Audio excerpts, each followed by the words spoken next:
At exactly 10:12 on an autumn night in 1876, Philippa Mercer stopped one of the finest clocks in Yorkshire and unknowingly destroyed the perfect alibi that would soon protect a duke. The West Clock Room at Pendrill Hall had been built for display, but Philippa had never trusted beauty that could not bear inspection.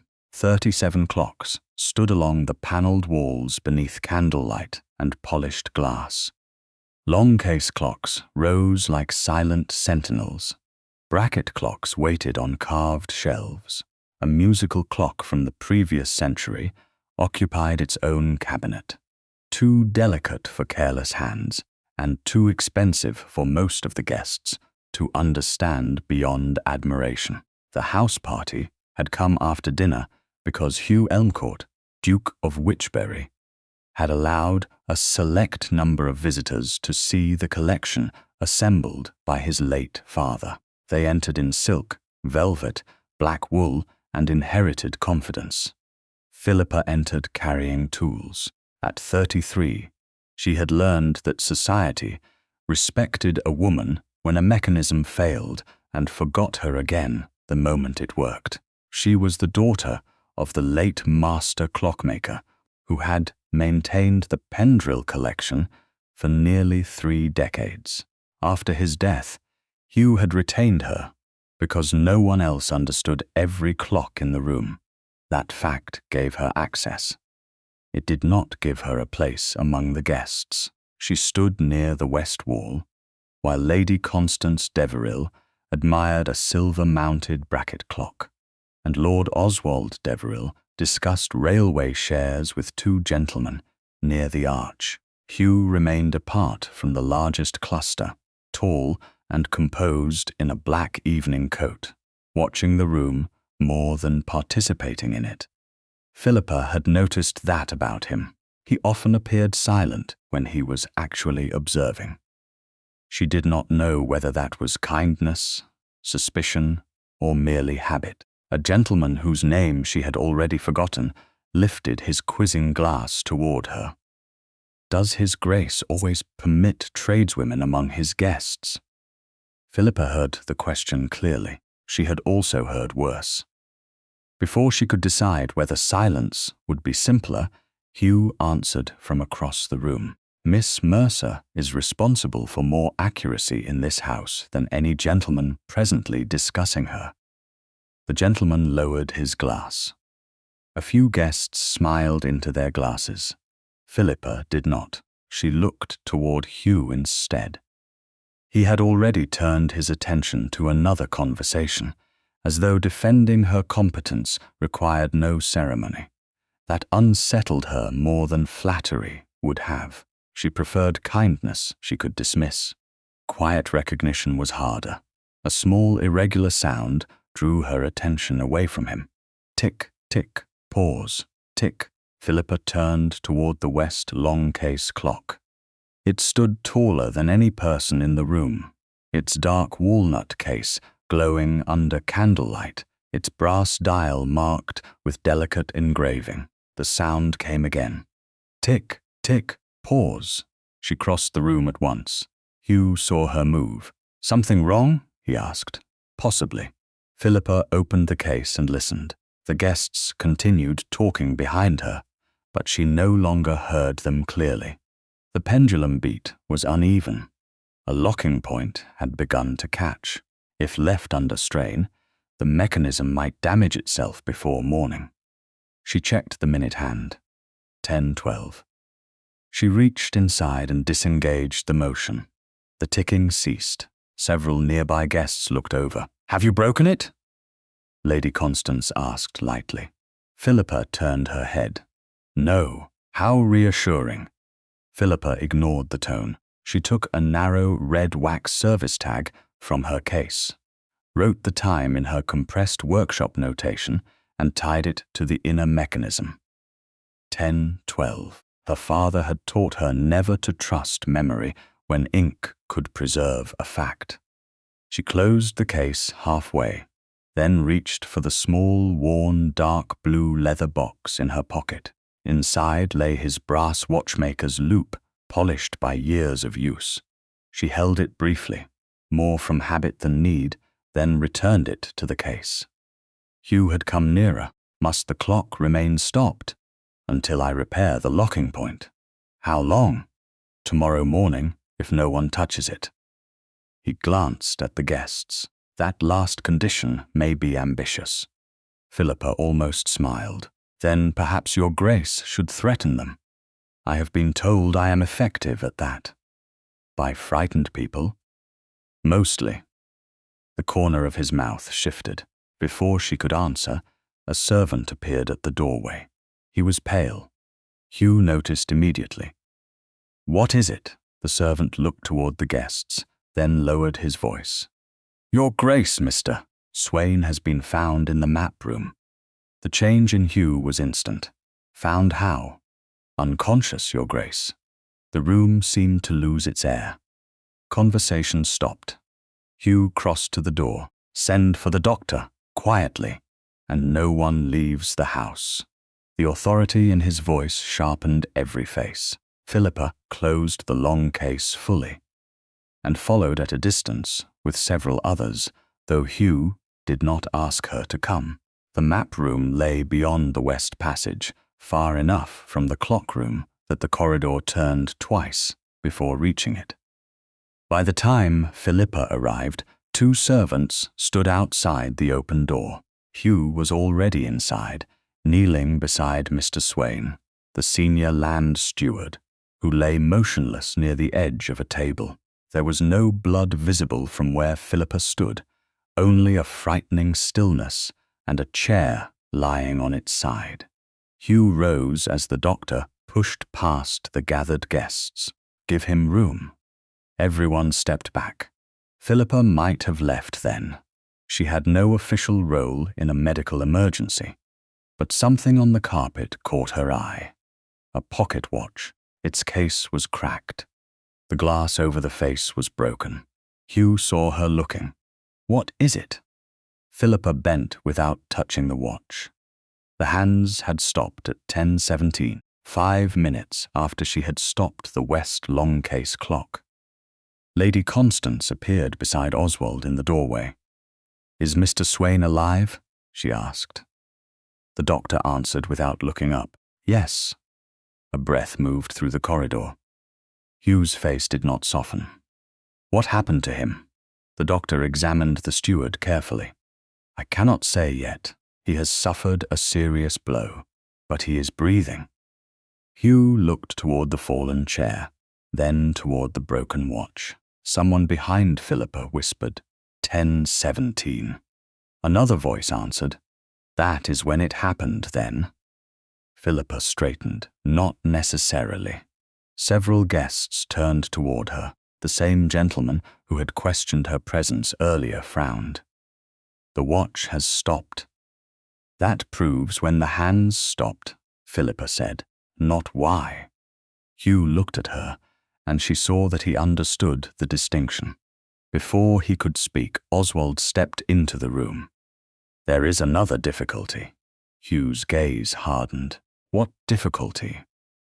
Oswald hesitated with the careful reluctance of a man who wanted everyone to hear what he claimed not to wish to say. You argued with Swain this afternoon. The corridor went quiet. Hugh stood very still. Yes, about the estate accounts. Yes. Oswald glanced toward the broken watch.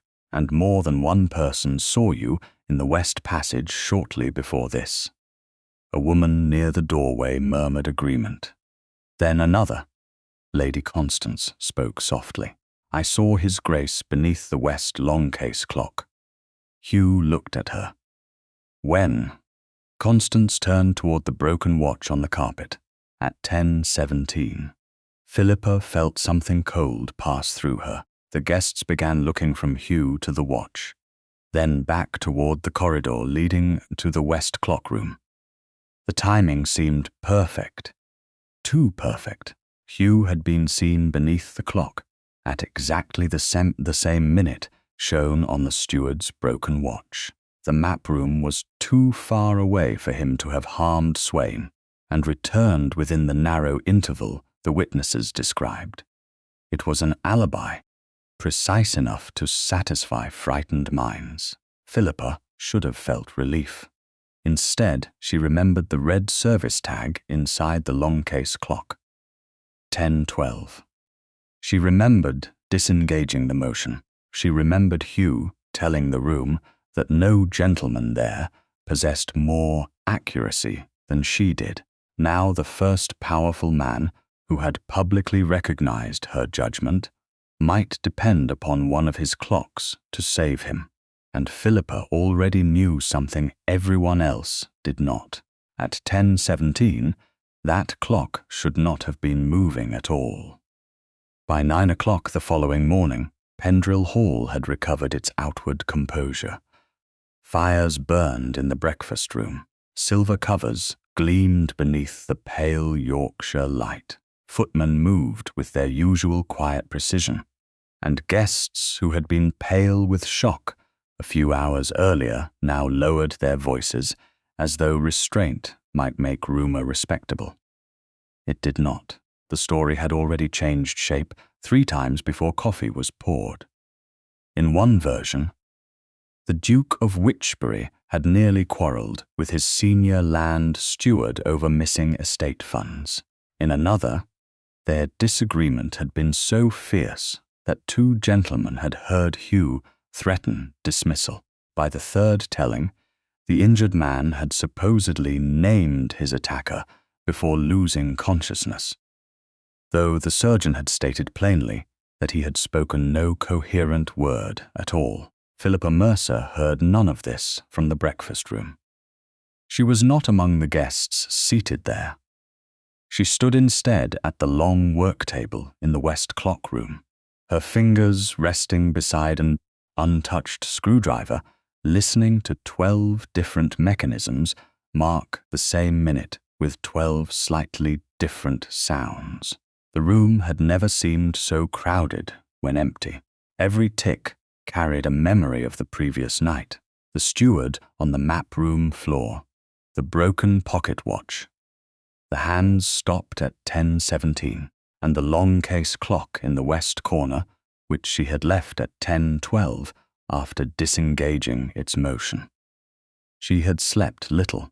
Each time she closed her eyes, she saw the red wax service tag tied to the clock case. She had written the time herself in the compressed figures her father had taught her to use when working at an awkward angle inside a narrow movement, 10:12. There had been no uncertainty. There never was when she marked a clock. A knock sounded behind her. Hugh entered without waiting for a servant to announce him, though he stopped just inside the doorway rather than approaching her workbench.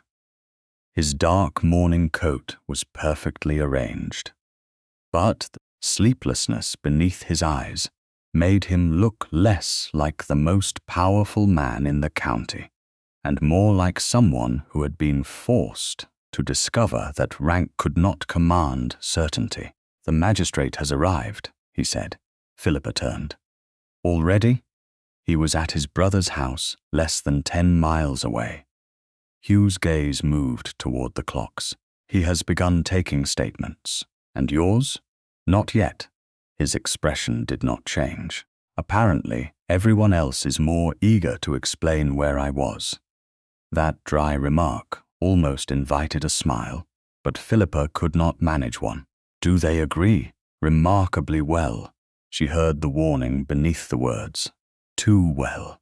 Hugh looked at her then. "That remains to be seen." The morning room inquiry lasted less than an hour. Yet by the end of it, the story had become almost impossibly neat. Philippa stood near the back of the room, not among the seated guests, but beside a narrow table, where the magistrate's clerk arranged written statements. The magistrate himself was a grey-haired gentleman named Mr. Hollingby, calm in manner and careful with every word. He did not accuse Hugh. He did not flatter him either. That alone made several guests uncomfortable. The sequence appeared simple. At 10:15, A number of clocks in the west wing had sounded. Several guests remembered Hugh in or near the west passage shortly afterward. Sir Matthew Vale had spoken to him briefly. A widowed countess had seen him pause beside a window. Then Lady Constance Deverill, dressed in dove-grey silk and composed enough to make composure seem like proof, gave the clearest testimony of all. "I saw His Grace beneath the west longcase clock," she said. "I remember because I glanced at the dial as I passed." Mr. Hollingby lifted his eyes. "And the time?" Constance folded her gloved hands. 10:17. A murmur moved softly through the room. Philippa did not move at all. 10:17. Mr. Hollingby asked, "You are certain?" Constance gave a faint, almost regretful smile. "As certain as I can be about anything 5 minutes after the quarter hour." Lord Oswald Deverill stood near the fireplace, one hand resting lightly on the mantel. He was handsome in a polished, forgettable way, with the practiced courtesy of a man who had spent years learning how to make pressure sound like reason.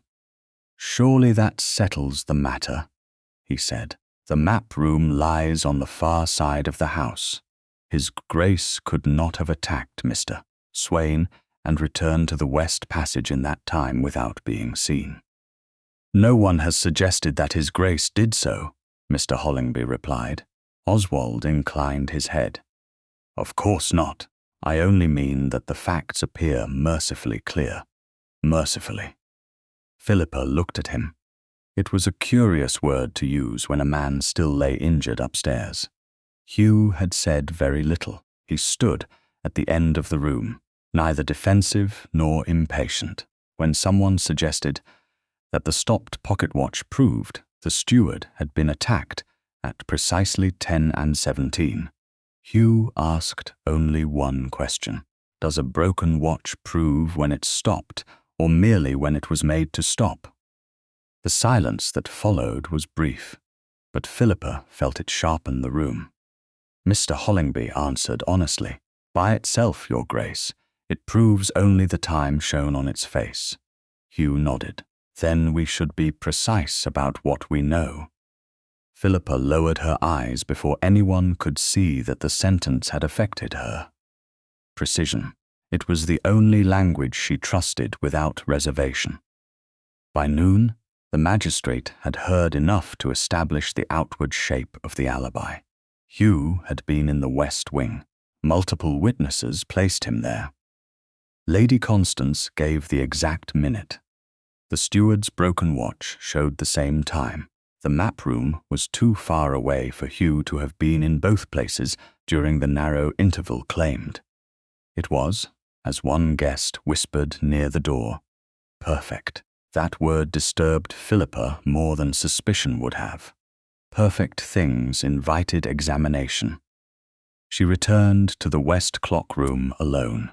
The door opened with a familiar resistance, then gave way beneath her hand.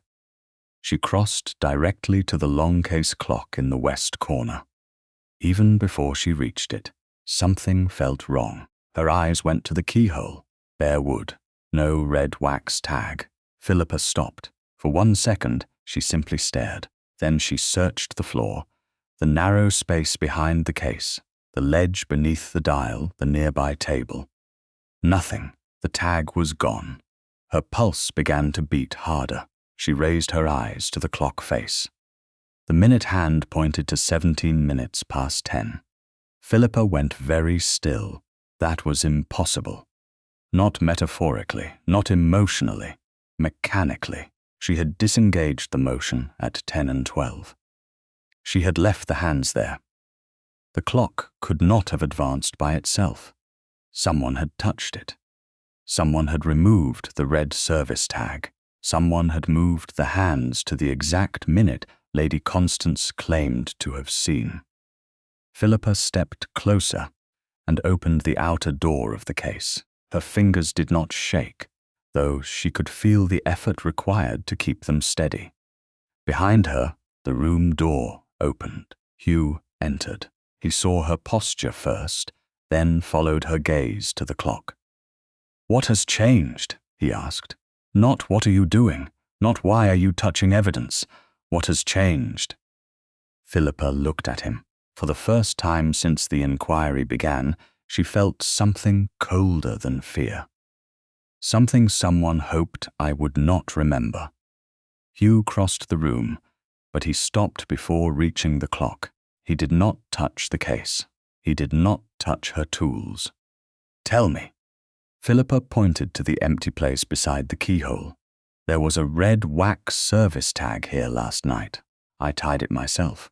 What did it say?" 10:12. His gaze lifted to the dial, and now it shows 10:17. "Yes." The word came quietly. Hugh's expression did not alter, but the air around him seemed to. "Could the mechanism have moved?" "Not if it remained as I left it." "Could you have been mistaken?" She met his eyes. "No." He accepted the answer without offense. That, more than anything, made her next words difficult. "Someone removed the tag. Someone changed the hands." Hugh looked at the clock again, to the exact minute Lady Constance remembers. Yes, outside the room a distant bell sounded. Neither of them moved. At last Hugh said, "Then my alibi is not as perfect as everyone believes." Philippa looked at the motionless face above them. "No, Your Grace." She reached for the clock case. "I think someone wanted it to look perfect." Philippa kept her hand on the wooden edge of the clock case, but she did not open it at once. Hugh stood a few feet away, watching her with the stillness of a man who understood that one careless movement might disturb more than machinery. The west clock room had become strangely quiet. The surrounding clocks continued their separate rhythms. But Philippa heard only the absence, inside the longcase, before her. The mechanism she had stopped at 10:12 should not have advanced. The hands could have been moved manually afterward. The tag could have been removed, yet neither fact explained why Lady Constance had named exactly 10:17 before anyone had publicly questioned the clock.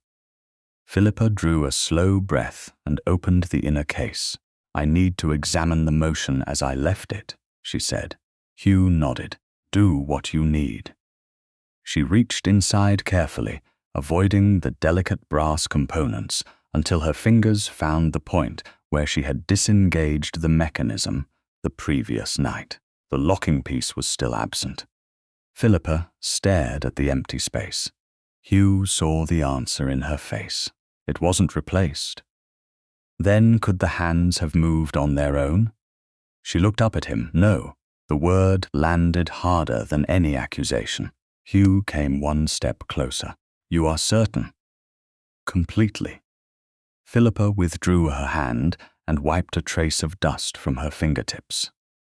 "When I stopped this clock at 10:12, the mechanism could no longer advance the hands. Someone could move them manually from the front, but the clock itself could not carry them forward." Hugh turned his gaze toward the dial. "So 10:13 never occurred on this face? Not naturally. 10:14? No. 10:15? No." His eyes met hers. 10:17? Philippa felt the weight of the answer before she gave it. "No." A silence opened between them. It was not empty. It contained Lady Constance's careful testimony, the broken pocket watch, the whispers in the morning room, and the neat relief of every guest who wanted the Duke's innocence to be simple. Philippa looked back at the clock. "The hands were moved after I left." Hugh's voice remained controlled. "By whom? I don't know. And the service tag? Removed by the same person, I would think." Hugh paced once toward the nearest window, then stopped. Pale daylight lay across the carpet and caught the dark line of his coat. "If you tell the magistrate this, my alibi weakens considerably." Philippa did not answer. He turned. "You had already considered that?" "Yes. And you still intend to tell him?" It was not quite a question. Philippa folded her hands to keep from touching the clock again. Your Grace, I can preserve your alibi or tell you what this clock proves. I cannot do both. Hugh went very still. For the first time since she had known him, Philippa could not read his expression at all. She was suddenly aware of everything she could lose by speaking plainly. Her position at Pendrill Hall depended upon his household. Her reputation depended upon the confidence others placed in her skill. If she destroyed the Duke's most convenient defense, society would not praise her integrity. It would ask why a clockmaker's daughter had chosen to make herself dangerous. Yet she had spent years repairing mechanisms built to do one thing above all else. Tell the truth about time. Hugh's voice came quietly. Which do you intend to do? Philippa held his gaze. Tell the truth. Another man might have flinched. Another might have reminded her who employed her, who owned the collection, who could dismiss her with a sentence.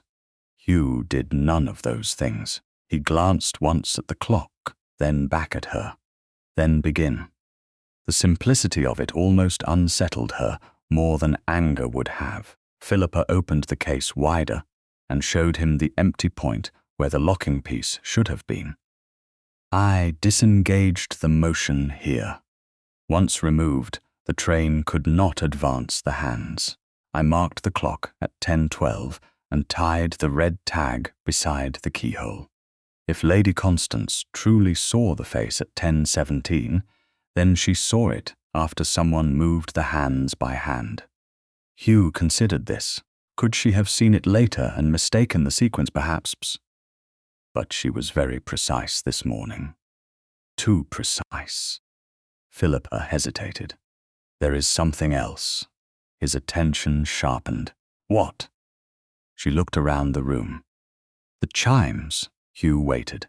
Last night, when the quarter sounded, I remember thinking one of the west clocks entered early, only by a few beats. I dismissed it because I was already occupied with this repair. Which clock? Philippa crossed to a smaller bracket clock on a side table and bent closer without touching it. Possibly this one, or the walnut clock near the arch. I would need to inspect both. Hugh followed at a respectful distance. Could someone alter when a clock strikes? Yes, not easily without knowledge, but yes. Then witnesses might believe more time had passed than actually had, or less. Philippa straightened. Sound can be more persuasive than a dial, because people rarely think to question it. Hugh looked toward the doorway as though seeing the previous night reconstructed in the empty passage beyond. Someone may have manipulated what the guests saw and what they heard. Philippa nodded. That is possible. To give me an alibi, she looked at him. At first, his eyes narrowed slightly. At first? Philippa returned to the longcase clock. The thought had come to her slowly, but once formed, it refused to leave. A false alibi is dangerous only if someone depends upon it. Hugh said nothing. She continued. Suppose everyone accepts that you were here at 10:17 because the clock showed it. Lady Constance remembers it, and the steward's watch stopped at the same minute. Suppose you publicly rely upon that exact sequence. Hugh's expression changed by 1 degree. Then later someone proves the clock could not have shown 10:17. Yes, and I appear to have built my defense around false evidence. Yes, the surrounding clocks kept ticking. Hugh looked at the longcase as though it had become a stranger in his own house. So the alibi may not have been made to save me. Philippa felt a chill pass through her. No, it may have been made to fail. She did not answer because there was nothing to add. Hugh crossed the room and stopped beside the work table. His composure remained intact, but Philippa saw the force beneath it now. Not fear, decision. The magistrate must be told enough to know that I will not rely upon Lady Constance's exact timing. Philippa looked at him quickly. If you reveal everything, the person who removed the tag may learn exactly how much we know. Then what do you suggest? The question struck her with unexpected force. Not a command, not permission granted after the fact. A request for judgment. Philippa thought carefully. Tell the magistrate the clock was tampered with and that its time cannot yet be accepted as reliable. Do not mention that I stopped it specifically at 10:12. Hugh understood at once, because only the person who removed the tag should know that. Yes, and if someone reveals knowledge of that minute, then they know more than they should. Hugh studied her for a moment. Very well. He moved toward the door, then paused. Miss Mercer, she turned. Yes, Your Grace. If this truth places suspicion back upon me, you are not responsible for that. Philippa almost looked away. The truth does not ask permission before it becomes inconvenient. Something quiet shifted in his face. No, he said, it doesn't. He left to summon the magistrate, but Philippa remained beside the clock. She listened again to the surrounding mechanisms. Tick, tick, tick. Somewhere near the arch, one beat sounded fractionally wrong. She moved toward it, then stopped and looked back at the longcase face. The hands still pointed to 10:17. A perfect minute, a perfect witness, a perfect alibi. Yet the mechanism behind the dial had never carried those hands there at all. Someone had made the lie out of the clock, and Philippa now understood the most dangerous part. Whoever had done it had expected Hugh to trust the lie before anyone proved it false. Hugh returned to the West clock room less than 15 minutes later with Mr. Hollingby beside him.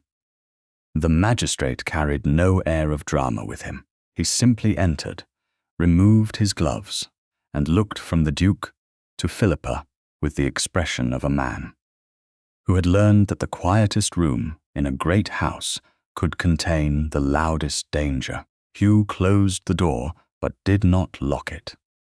A footman remained visible in the passage beyond, preserving the propriety of the meeting, and reminding everyone that nothing said here would remain entirely private if rank, fear, or rumour demanded otherwise.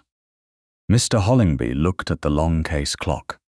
His Grace tells me there has been tampering. Philippa stood beside the open case. Yes. Can you prove that? I can prove that the clock could not have advanced naturally from the position in which I left it last night. The magistrate's gaze sharpened. And what position was that? Hugh answered before she could. That detail is being withheld for the moment. Mr. Hollingby looked at him. From me, from anyone who does not need it yet. There was no arrogance in Hugh's tone, only decision. Miss Mercer believes the person who interfered with the clock may reveal knowledge that has not been made public. The magistrate considered this. You are asking me to accept a fact without knowing all its particulars. Philippa met his eyes, only temporarily. And you are willing to place your own reputation behind this conclusion? Yes. Mr. Hollingby looked at her for another moment, then nodded. Very well. Show me what you can. Philippa opened the clock case fully. She explained the missing locking piece, the disengaged motion, and the difference between a clock that had run to a minute and a dial whose hands had been moved there by force. She kept the language simple. No unnecessary terminology, no display of knowledge for its own sake.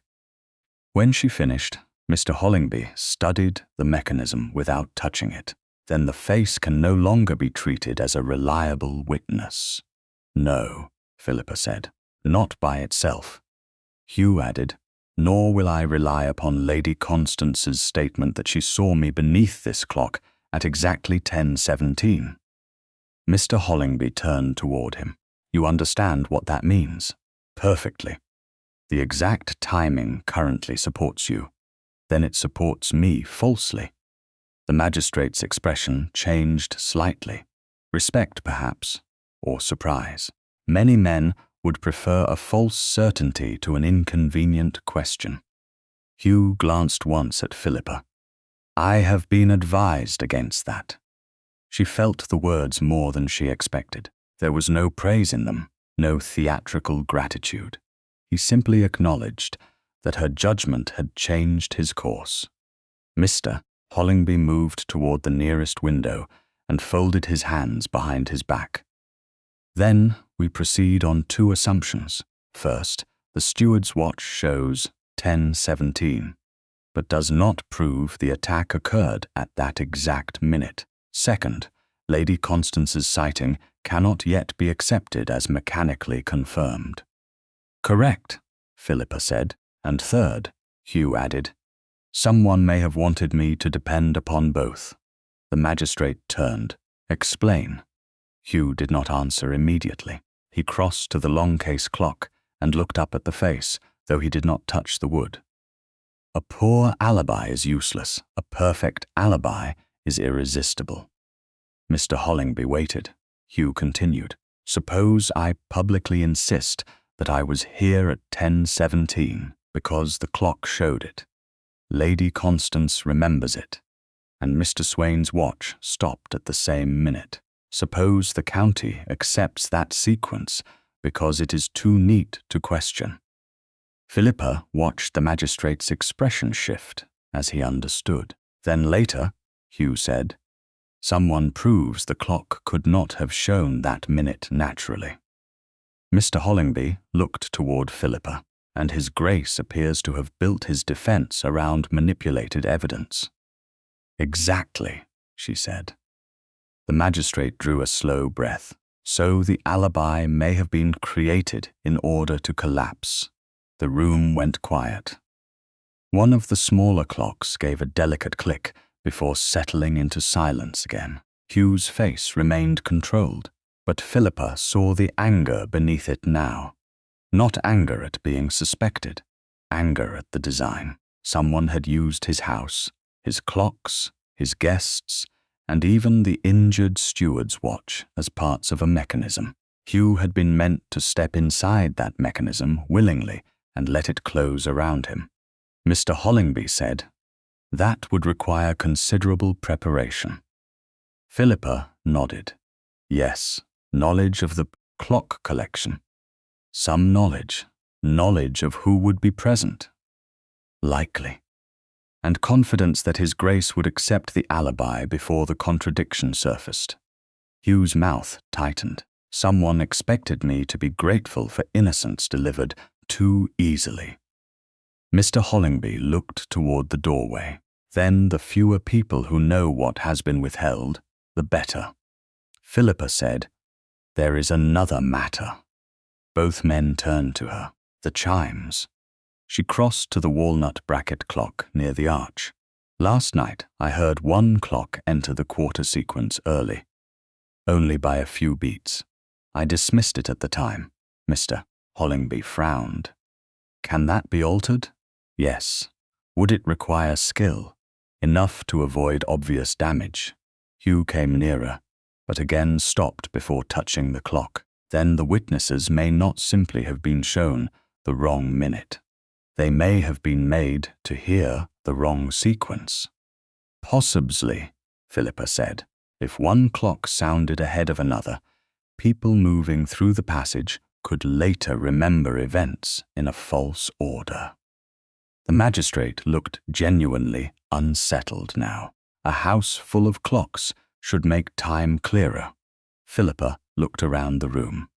Only if the clocks are honest. Hugh's gaze rested on her for 1 second longer than necessary. Then he turned toward Mr. Hollingby.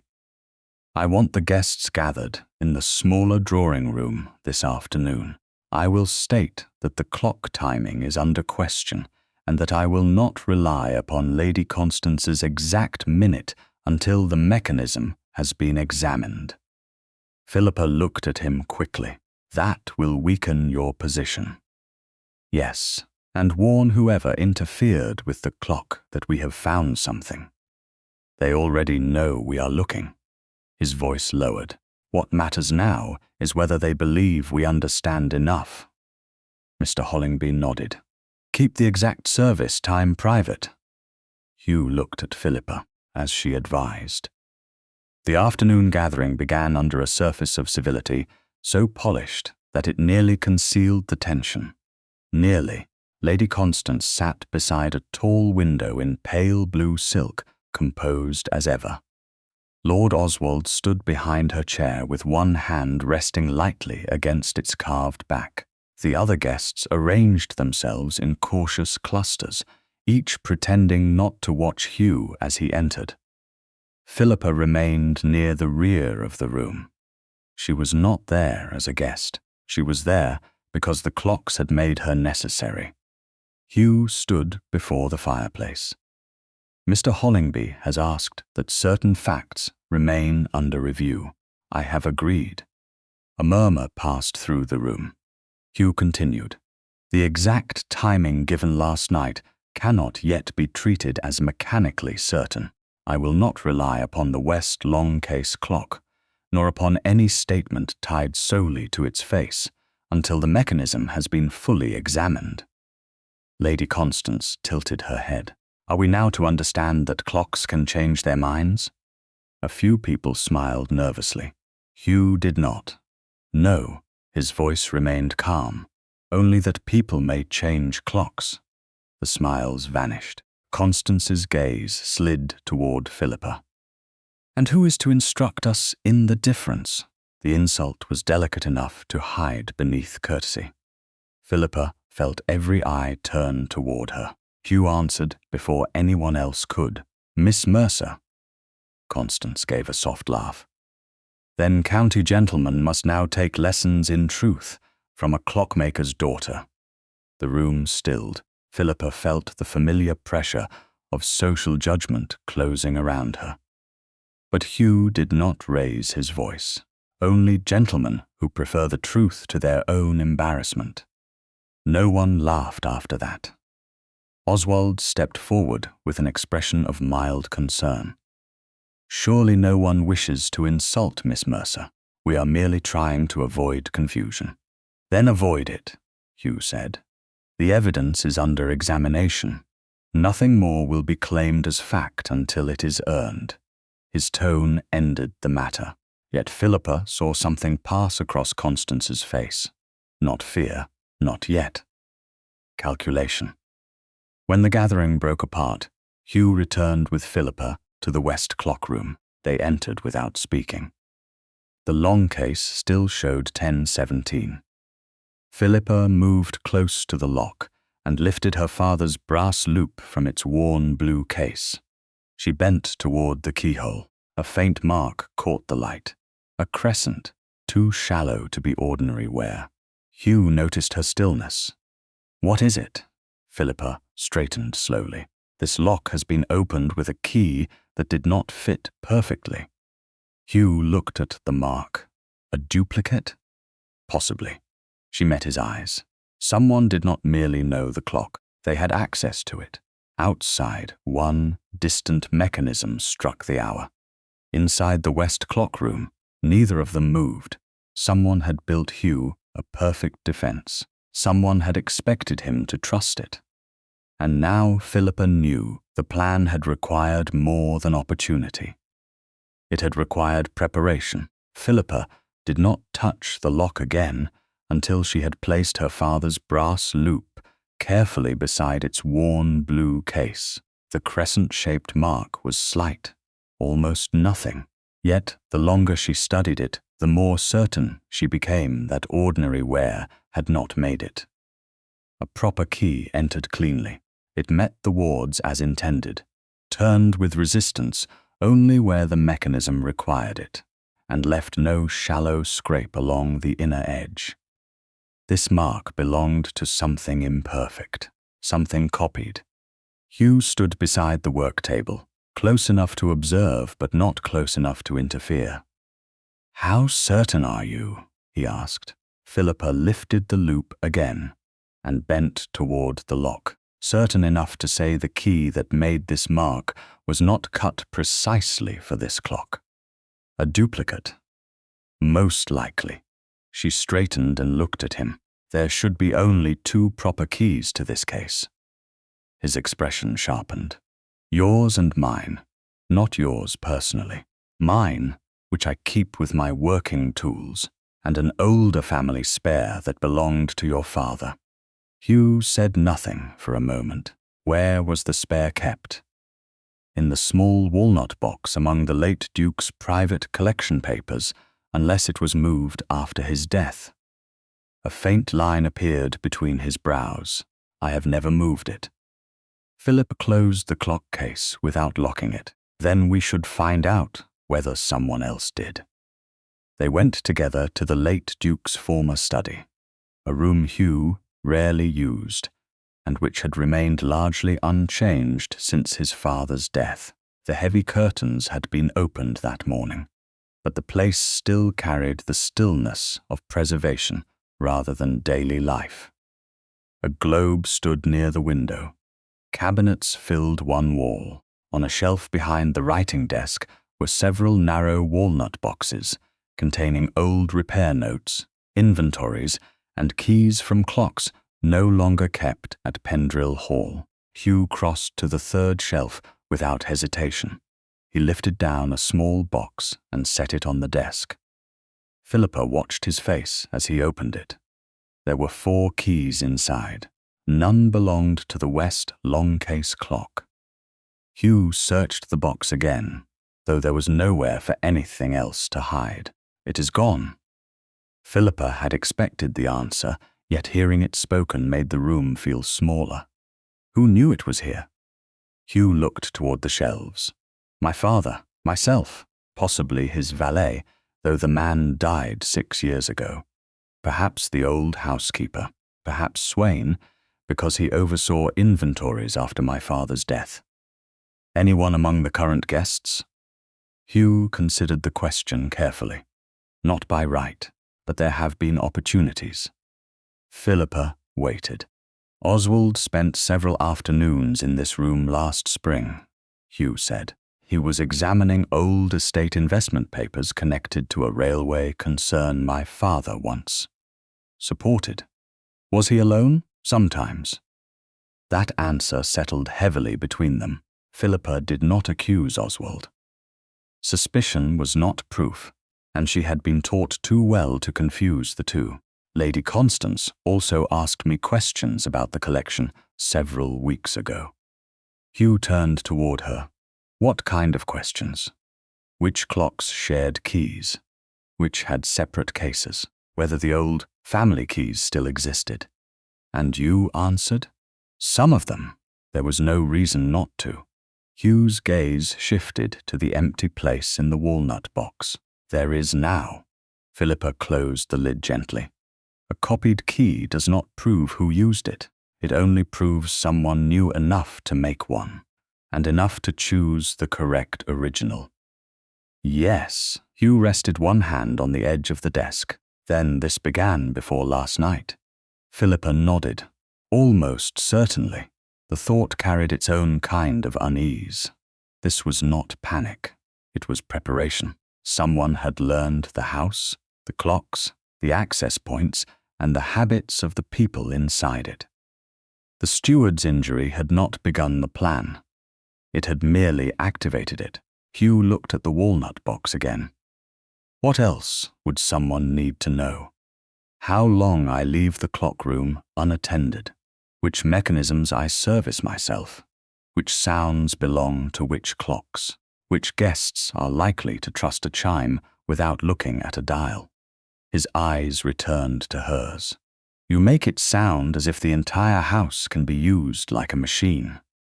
Any house can, if someone studies the people inside it long enough.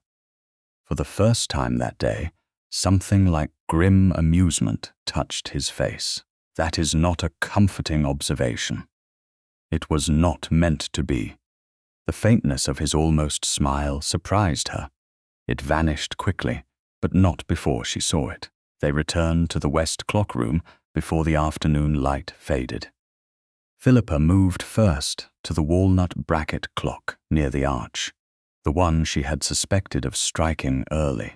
She opened its rear panel and examined the chime mechanism.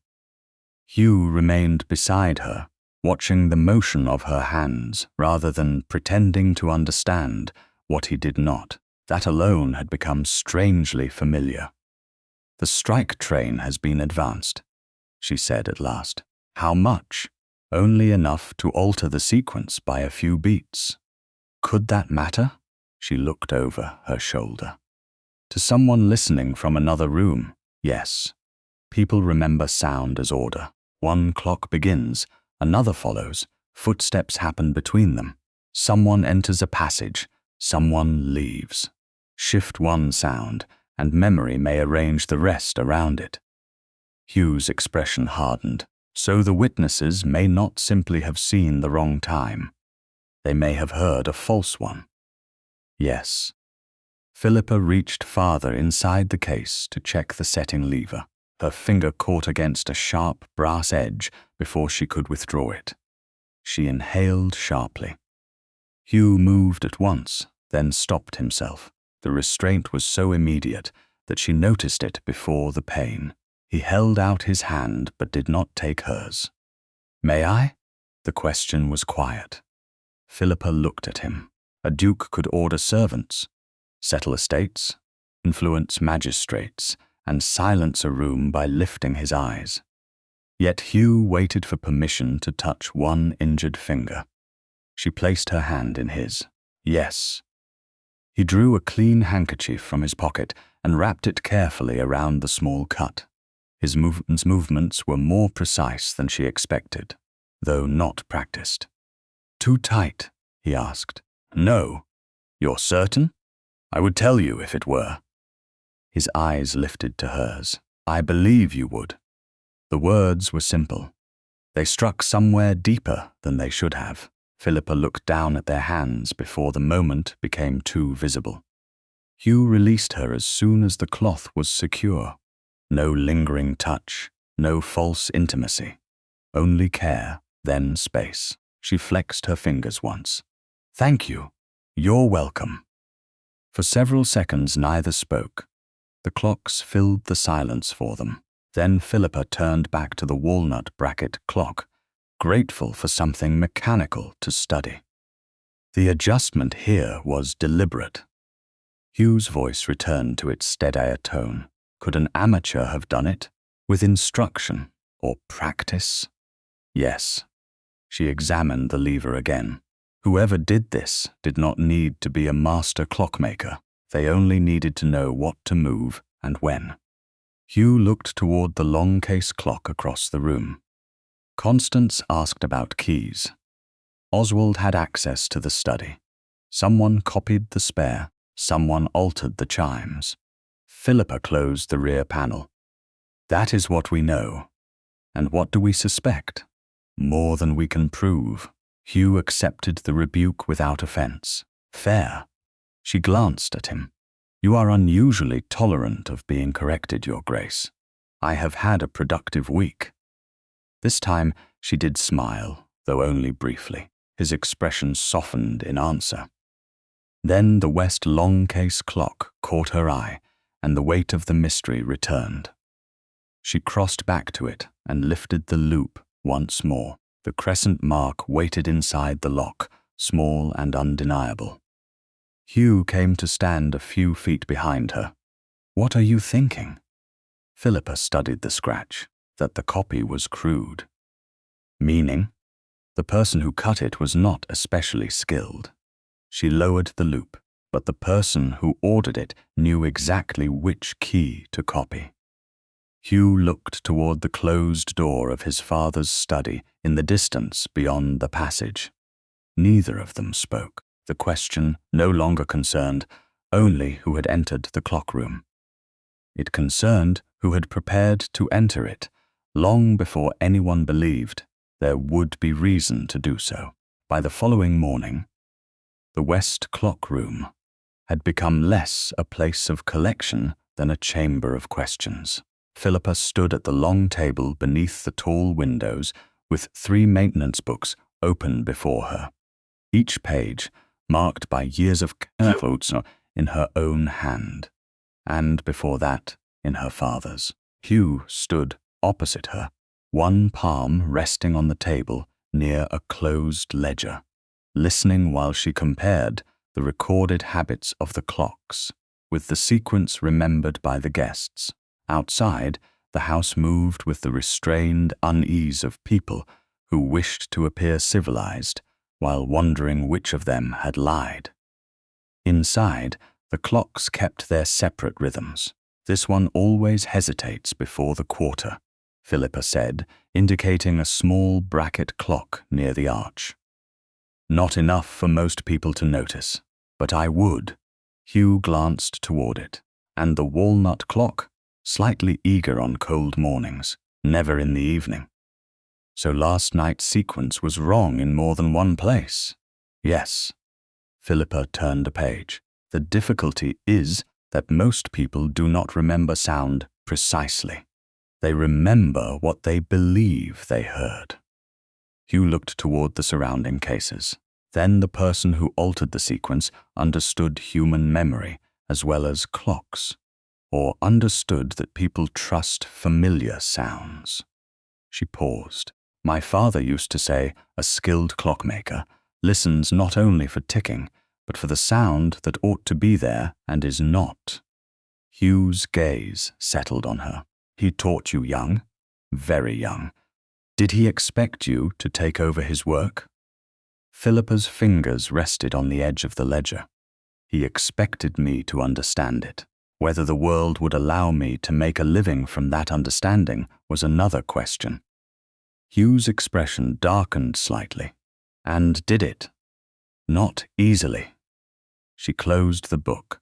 Men who would trust me to repair a movement worth more than my entire annual income were often unwilling to admit publicly that a woman had done the work. Yet they kept bringing you clocks. Of course, pride is often flexible when a mechanism stops. The corner of Hugh's mouth moved. It was not quite a smile, but close enough to warm something in the room. Philippa looked back at the clocks before she began to enjoy it too much. He said, "You speak of your father as though he trusted your judgment." He did. That was unusual. So was he. She lifted the small brass loop from its worn dark blue case and turned it between her fingers. He never praised me simply for being obedient. He praised me when I noticed something everyone else missed. Hugh grew quiet. Philippa sensed the change before she looked at him. "Your father did not?" she asked. He remained still for several seconds. "My father loved these clocks more openly than he loved people." There was no bitterness in the words. That made them heavier. Hugh looked around the room. Every mechanism had a history. Every chime had meaning. Every minute was accounted for.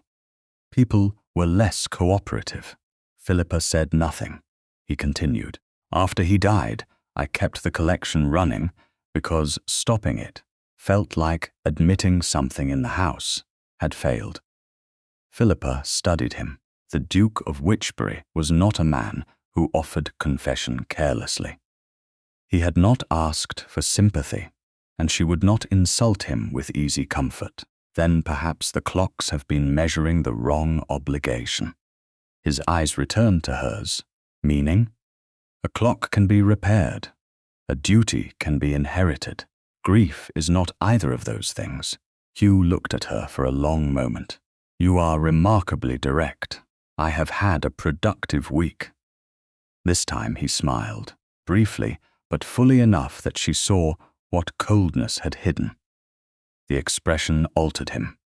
It made him look younger, though not less powerful. Philippa felt the dangerous pull of that realization and turned back to the ledger. A knock interrupted them. A young under-footman entered with visible hesitation and held a small pocket watch in both hands. "Forgive me, Mr. Pritchard said, you might have a moment." Philippa glanced at Hugh, but he gave no sign of impatience. "What is it?" The boy approached and placed the watch on the edge of the table. Its case was plain brass, worn smooth with age. "It belonged to my brother, miss. It stopped last winter. I know it isn't worth anything." Philippa opened the case. Worth is not always the same as price. The boy's face changed. Could it be mended? She wound it gently and listened. "Probably. I can pay a little. You can pay by not dropping it down a stairwell once I return it." The boy blinked, then realized she was joking. "Yes, miss. Come back tomorrow afternoon." His relief was so immediate that Philippa felt it in her own chest. "Thank you, miss." He bowed awkwardly to Hugh and left. Philippa picked up the watch. "It will take perhaps 20 minutes. Hugh said nothing at first. Then, "You will not charge him." "No." "Why not?" "Because it belonged to his brother." "That is not an answer. It is enough of one." Hugh watched her open the back. "I have spent my life being praised for owning beautiful things." She looked up. He added, "No one ever suggested I learn to repair them." The words were quiet, but Philippa heard the meaning beneath them. Not merely clocks. She returned her attention to the watch. "Repair requires patience. I am told I possess some." By frightened people, Hugh looked almost offended. Occasionally by honest ones. Then there is hope. The warmth between them lasted only a moment before Philippa set the watch aside and returned to the larger problem. She spread out a diagram of the West longcase mechanism. "We need a controlled demonstration." Hugh's expression sharpened. "Explain." "I stop the clock again at the same minute, before witnesses. Then I show that the hands cannot advance naturally." "Publicly?" "Not before the entire house. Only those whose statements matter. Mr. Hollingby should attend." Hugh considered it. "And if whoever altered the clock acts again?" "You are proposing to use the mechanism as bait." "I am proposing to let a liar become impatient." Hugh studied her with the look he reserved for decisions that carried risk. "When?" "Tomorrow evening. I will prepare the clock in the afternoon, then we gather after dinner. Who knows the exact time?" "No one beyond you, Mr. Hollingby, and me." 10:12. Philippa nodded. "Yes." Hugh walked to the longcase clock and looked up at its face, still set to the false 10:17. "You are certain this can be demonstrated clearly?" "Yes." "Then you will lead it." Philippa looked at him. "You do not wish to explain?" "No." "Why?" "Because it is your work." The answer was so simple that she had no immediate response. Hugh continued, "If I speak, they will hear a duke defending himself. If you speak, they must decide whether they believe the evidence." Philippa felt both the weight and the respect in that distinction. "Very well." He turned toward her. "And if anyone interrupts you, I will continue." "Good." A pause passed between them, steady rather than awkward. Then Hugh glanced at the small brass watch on the table. "You said 20 minutes." Philippa looked at it, approximately. "Then I should leave you to repair something honest." She almost smiled again. "That would be a refreshing change." He gave her the faintest bow and left. Philippa waited until the door closed before she touched the little pocket watch. For several minutes, she worked in silence, adjusting a bent component no wider than a fingernail. At last, the mechanism gave a hesitant tick, then another, then a steady rhythm. She listened, not for what was there, for what was missing. Nothing. The watch was sound. By late afternoon the next day, Philippa had prepared the West longcase clock exactly as planned. She stopped it at 10:12. She disengaged the motion. She checked the locking point twice. Then she left the room under restricted access, knowing the demonstration would take place after dinner. Hours later, with Mr. Hollingby, Hugh, Lady Constance, Lord Oswald, and a small circle of witnesses gathered around the clock. Philippa stood beside the case and explained what should happen. "The hands will remain at 10:12, she said. "The mechanism cannot advance them in this condition." The room waited. Another clock ticked softly across the room. Philippa watched the dial. 1 minute passed. Then the minute hand moved to 10:13. Philippa went cold. Hugh looked at her. No one spoke. Then, slowly, impossibly, the hand moved again. To 10:14. The minute hand settled at 10:14. And the sound that followed was not a gasp, but something worse. Silence. Philippa stared at the dial as though the clock had become a stranger while she watched it. She knew what she had done that afternoon. She had disengaged the motion. She had checked the locking point twice. She had left the mechanisms, incapable of advancing the hands under its own power. Yet the hand had moved. First to 10:13, now to 10:14. Lady Constance was the first to speak. How extraordinary. Her voice was soft enough to sound almost sympathetic. Are clocks usually so obedient to Miss Mercer's certainty? A few nervous smiles appeared. Philippa did not look at her. She stepped closer to the longcase clock, every instinct urging her to open it immediately, to put her hands inside the mechanism and discover what had been changed. Mr. Hollingby raised one hand. "Do not touch it yet." Philippa stopped. The magistrate's tone was not cruel, but the command struck harder than she expected. Around them, the selected witnesses shifted subtly. Sir Matthew Vale looked from Philippa to the dial. A widowed countess whispered something to the woman beside her. Lord Oswald remained near the fireplace with an expression of grave concern, so perfectly measured that Philippa hated him for it, without having proof enough to justify the feeling. Hugh stood several feet away. His face had gone still. The minute hand moved again. 10:15. One of the smaller clocks in the room began to strike the quarter. Then another answered from the adjoining passage. The sound seemed louder than it should have been. Philippa felt the entire room rearrange itself around the contradiction. Only minutes earlier, she had stood before them as the one person who understood what the longcase clock could and could not do. Now the mechanism appeared to refute her in front of every witness who mattered. Lady Constance folded her hands. Perhaps the earlier difficulty was less mysterious than we thought. Philippa turned toward her. The clock was altered.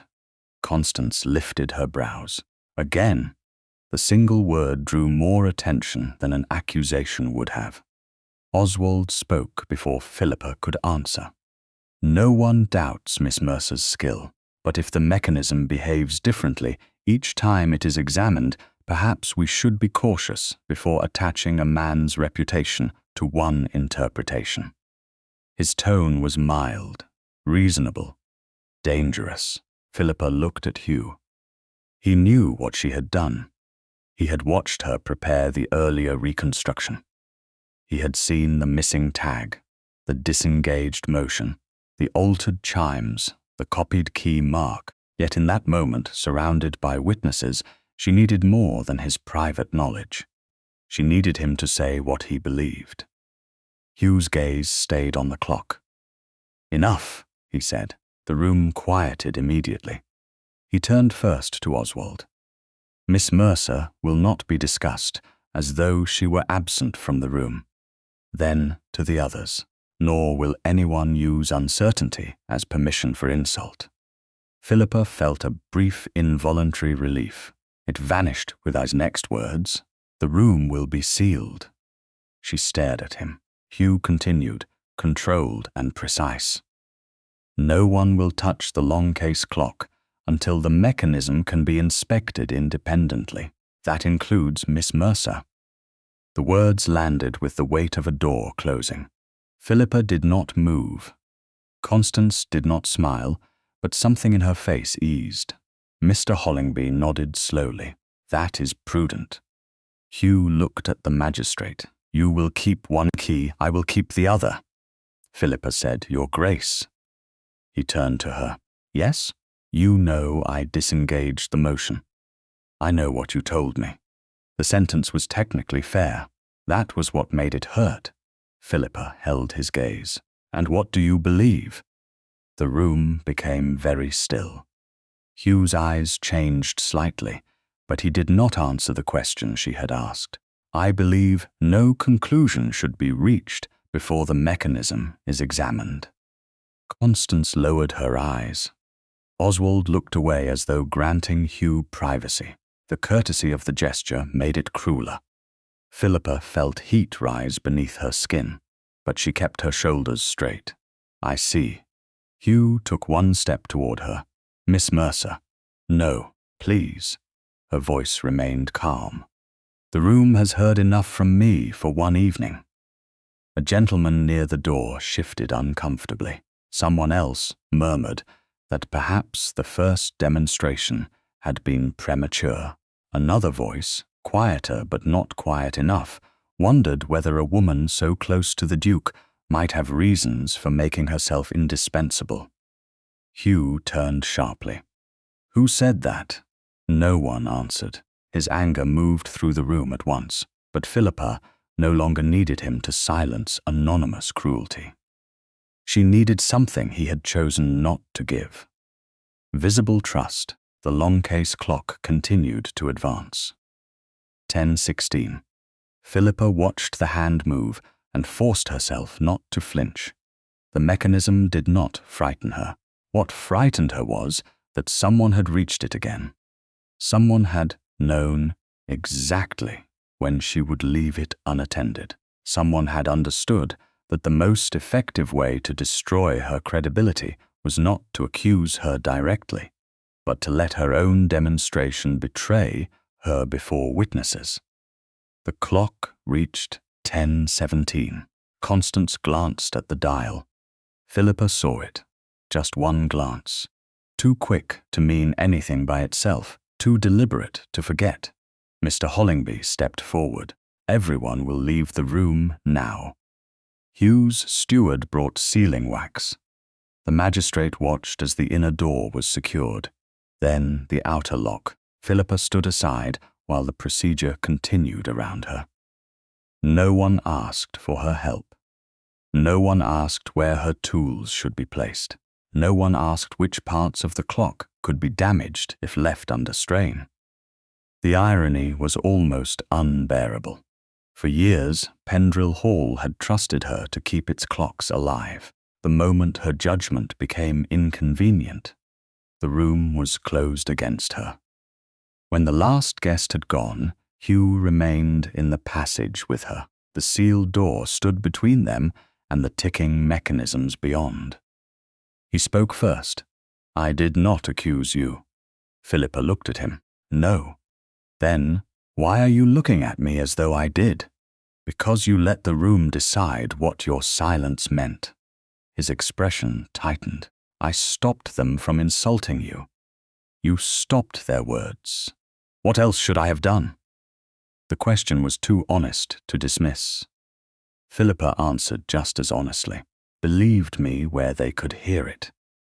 Hugh looked toward the sealed door. I cannot claim certainty I do not have. You had enough certainty to trust my judgment when it protected you. The words struck. She saw it. This is different. Yes. Philippa's voice remained quiet. Now belief costs you something. Hugh went still. She continued before fear could soften her. I do not ask you to pretend the clock did not move. I saw it move. I do not ask you to ignore evidence. I ask whether everything you learned about my work became meaningless the moment a room full of titled people doubted me. That is not what happened. Then what did? He answered after a pause. I chose impartiality. Philippa almost laughed, but there was no humor in her. Impartiality between truth and a lie is not fairness. Hugh's face changed, not anger, recognition perhaps, but she was too hurt to wait for him to arrive fully at the lesson.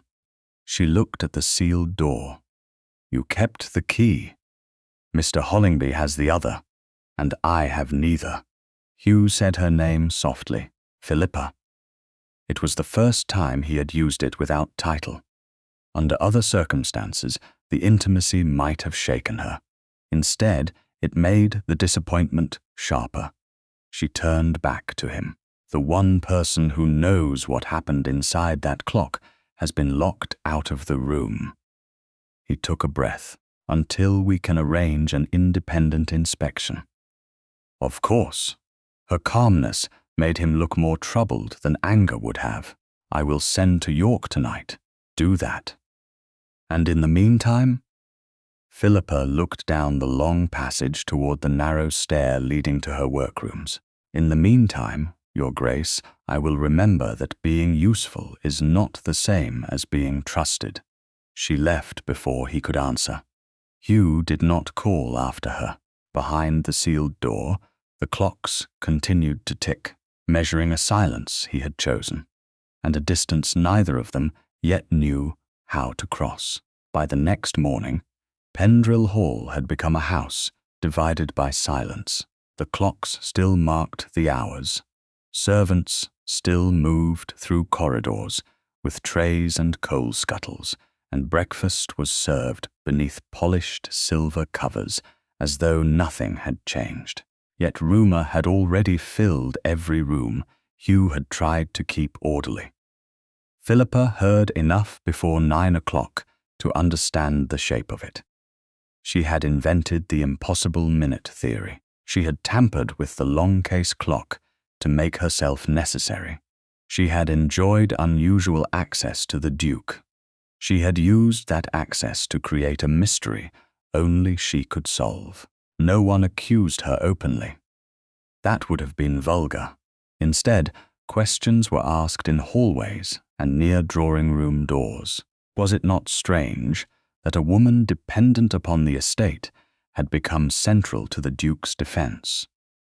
Was it not curious that the clock changed whenever she touched it? Lady Constance never called Philippa a liar. She merely allowed other people to complete the thought. Philippa spent the morning in her smaller workroom, packing instruments into their cases with careful hands. Screwdrivers, pliers, files, a burnisher, her father's brass loop, which she placed last in its worn dark blue leather case. She did not cry. That would have made the decision no less painful and no more useful. Shortly before noon, Hugh came to her. He did not send a servant. He entered only after knocking and waiting for permission. Philippa looked up from the workbench. The York clockmaker has agreed to come tomorrow, he said. His voice was steady, but the strain beneath it was clear. Mr. Hollingby will be present. Philippa closed the case, holding her smaller tools. I am sure that will satisfy everyone. Hugh's gaze moved to the packed instruments. What are you doing? Preparing to leave my position. The words changed the room. He took one step forward. No. Philippa looked at him. That is not a decision you can make for me. Hugh stopped. Then let me say it differently. I do not want you to go. She turned back to the workbench. Wanting me here is not the same as trusting me here. I have never accused you. No, you have been very careful about that. Hugh's jaw tightened. You make caution sound like cowardice. Sometimes it is. The answer landed cleanly. He stood silent for a moment. The clock moved, he said at last, in front of witnesses. I know. I was there. Then what would you have had me do? Philippa faced him fully. Say what you knew. I did not know why it moved. Neither did I. Then how could I declare you right? I did not ask you to declare me right. Her voice remained calm. I asked whether the years you have trusted my work counted for anything when the room turned against me.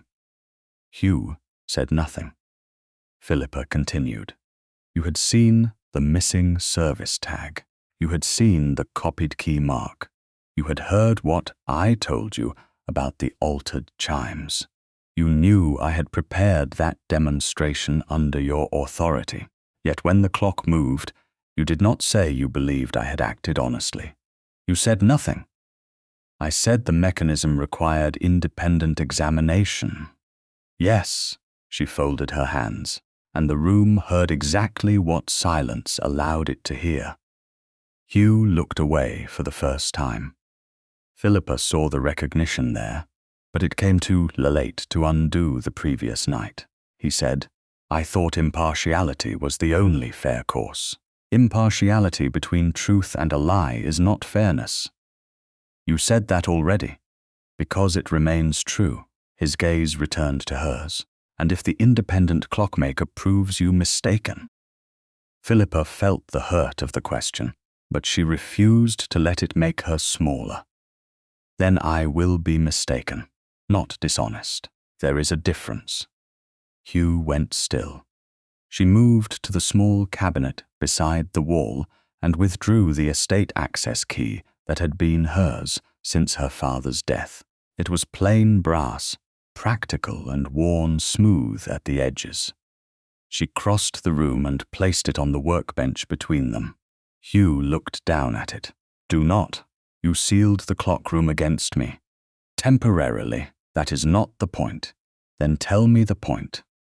Philippa drew a quiet breath. The point is that Pendrill Hall trusts my hands until my judgment becomes inconvenient. The point is that I am allowed to maintain what belongs to powerful men, but the moment one of those men feels uncertain, I become the easiest person to remove. Hugh's face hardened, though not at her. That is not how I see you. Then you should have said so when it mattered. Silence followed. It was different from the silence in the clockroom. This one was not imposed by witnesses or fear. It belonged only to them. Hugh looked at the key again. If you leave, what will you do? That is my concern. Do you have somewhere to go? Yes. Where? Philippa almost smiled, though there was no warmth in it. You are very close to turning concern into command. He exhaled. You are right. The admission was immediate. It surprised her. He stepped back. Then I will ask instead. Are you safe? Yes. Will you remain on the estate tonight? At the clockmaker's cottage. He nodded once. Thank you. She looked at him. For what? For answering a question you were not obliged to answer. That hurt more than pride would have. For one dangerous moment, Philippa remembered his hand around hers when he bandaged her finger. The quiet way he had asked permission, the way he had told the magistrate that he would not rely upon false timing. Those moments had been real. So was this failure. Both truths had to exist together. Hugh looked at the packed tools. I do not want your work to end here because of what I did last night. My work does not belong to this house. No. His voice softened. It does not. Philippa picked up her father's loop case and held it briefly against her palm. Then you understand why I must leave. He did not say yes. He did not say no. He simply looked at her with the expression of a man who had finally recognized that authority could not repair everything it damaged. I understand why you believe you must, he said. That is not the same thing. No. Philippa turned away before the gentleness in his voice could undo the dignity she had worked too hard to keep. By late afternoon, she had moved her personal tools and one traveling case to the small clockmaker's cottage at the edge of the estate grounds. The cottage had belonged to her father during his last years at Pendrill Hall and had remained largely unused since his death. Dust lay along the upper shelves. A narrow bed stood beneath the sloped ceiling. The workshop window faced west toward the distant roofs of the main house. Philippa lit a lamp, opened the shutters, and set her father's loop case on the old workbench. For several minutes she stood without moving. She could leave Yorkshire at first light. She could take the morning train south, find work in London through one of her father's old contacts, and refuse ever again to tie her reputation to an aristocratic household. The idea should have brought relief. Instead, she kept seeing the longcase clock move to 10:13, then 10:14. Someone had altered it after she prepared the demonstration. Someone had known when she would leave the room unattended. Someone had known enough to use the copied key. Philippa opened her father's blue leather case and lifted the brass loop. The metal was warm from her hand. She sat beneath the lamp and examined the sketch she had made of the crescent mark inside the lock. Crude cut, shallow on one side, slight burr near the lower ward. Familiar, she frowned. Somewhere in her memory, the shape connected to something else. She opened one of her father's old drawers and found a bundle of discarded practice keys tied with faded cord. One by one, she laid them beneath the lamp. Then she stopped. The third key bore the same crescent cut along its edge, not identical in size, identical in error. Her father had once shown her how an inexperienced cutter who copied from wax too shallowly would create that exact defect.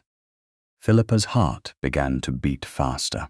The copied key had not been made by a master locksmith. It had been cut from an impression, and whoever ordered it had known exactly which original to copy. She set the key down and looked toward the dark outline of Pendrill Hall beyond the window. She could leave. She had every right to leave. But the truth had not ended when Hugh failed her, and she would not allow his silence, or anyone else's, to decide whether she followed it.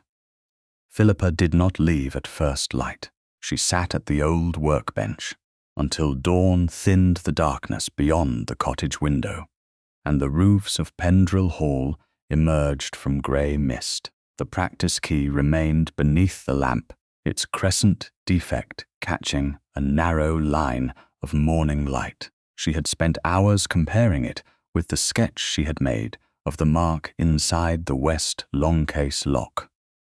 The resemblance was not accidental.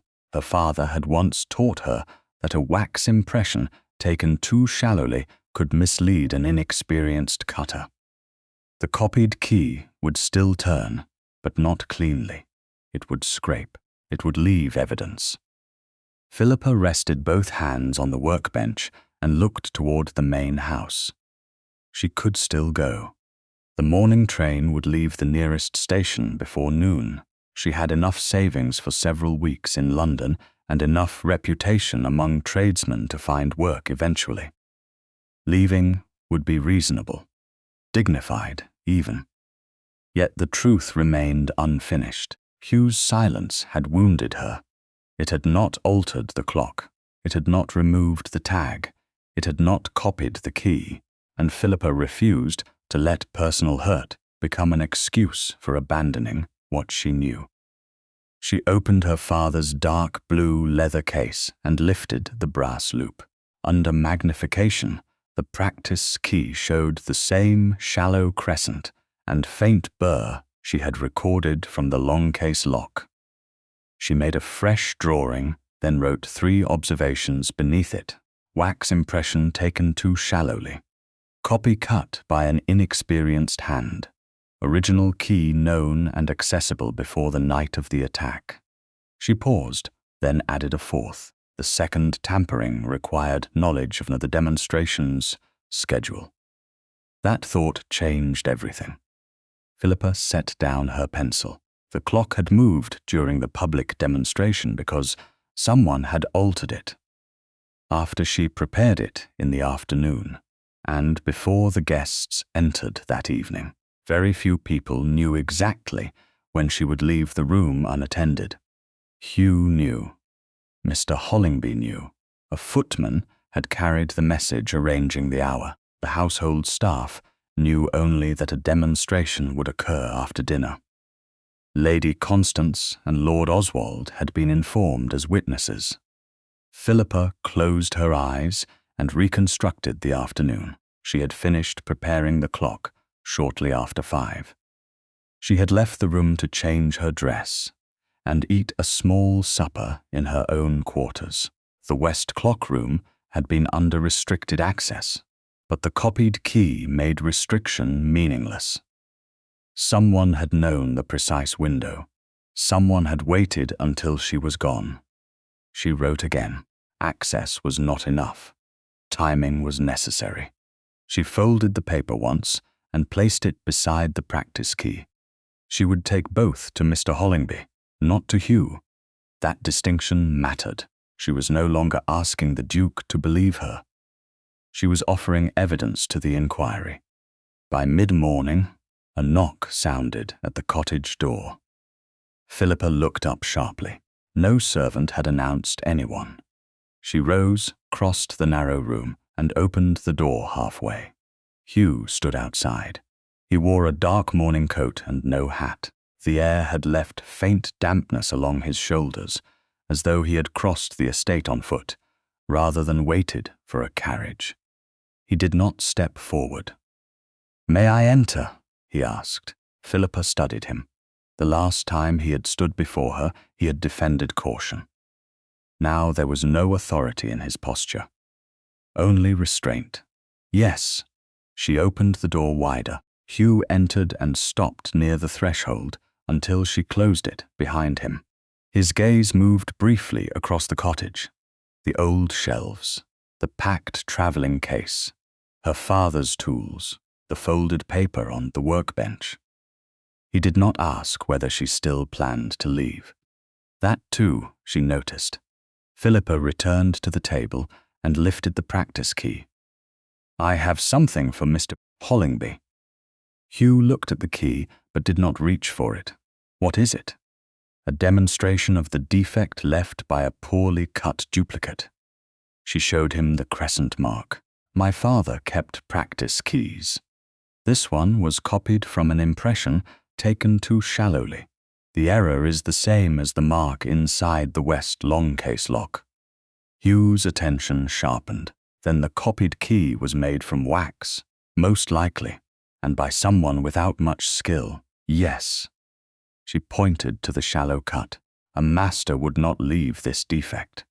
Hugh was silent for a moment. "You stayed because of this." Philippa met his eyes. "I stayed because the truth is not finished." Something passed across his face. Pain, perhaps, though he contained it quickly. "I am glad." She did not answer. He stepped closer to the workbench, but kept his hands at his sides. "What else have you found?" Philippa hesitated. Then she decided that withholding facts out of hurt would make her no better than the people she distrusted. The second tampering required more than access.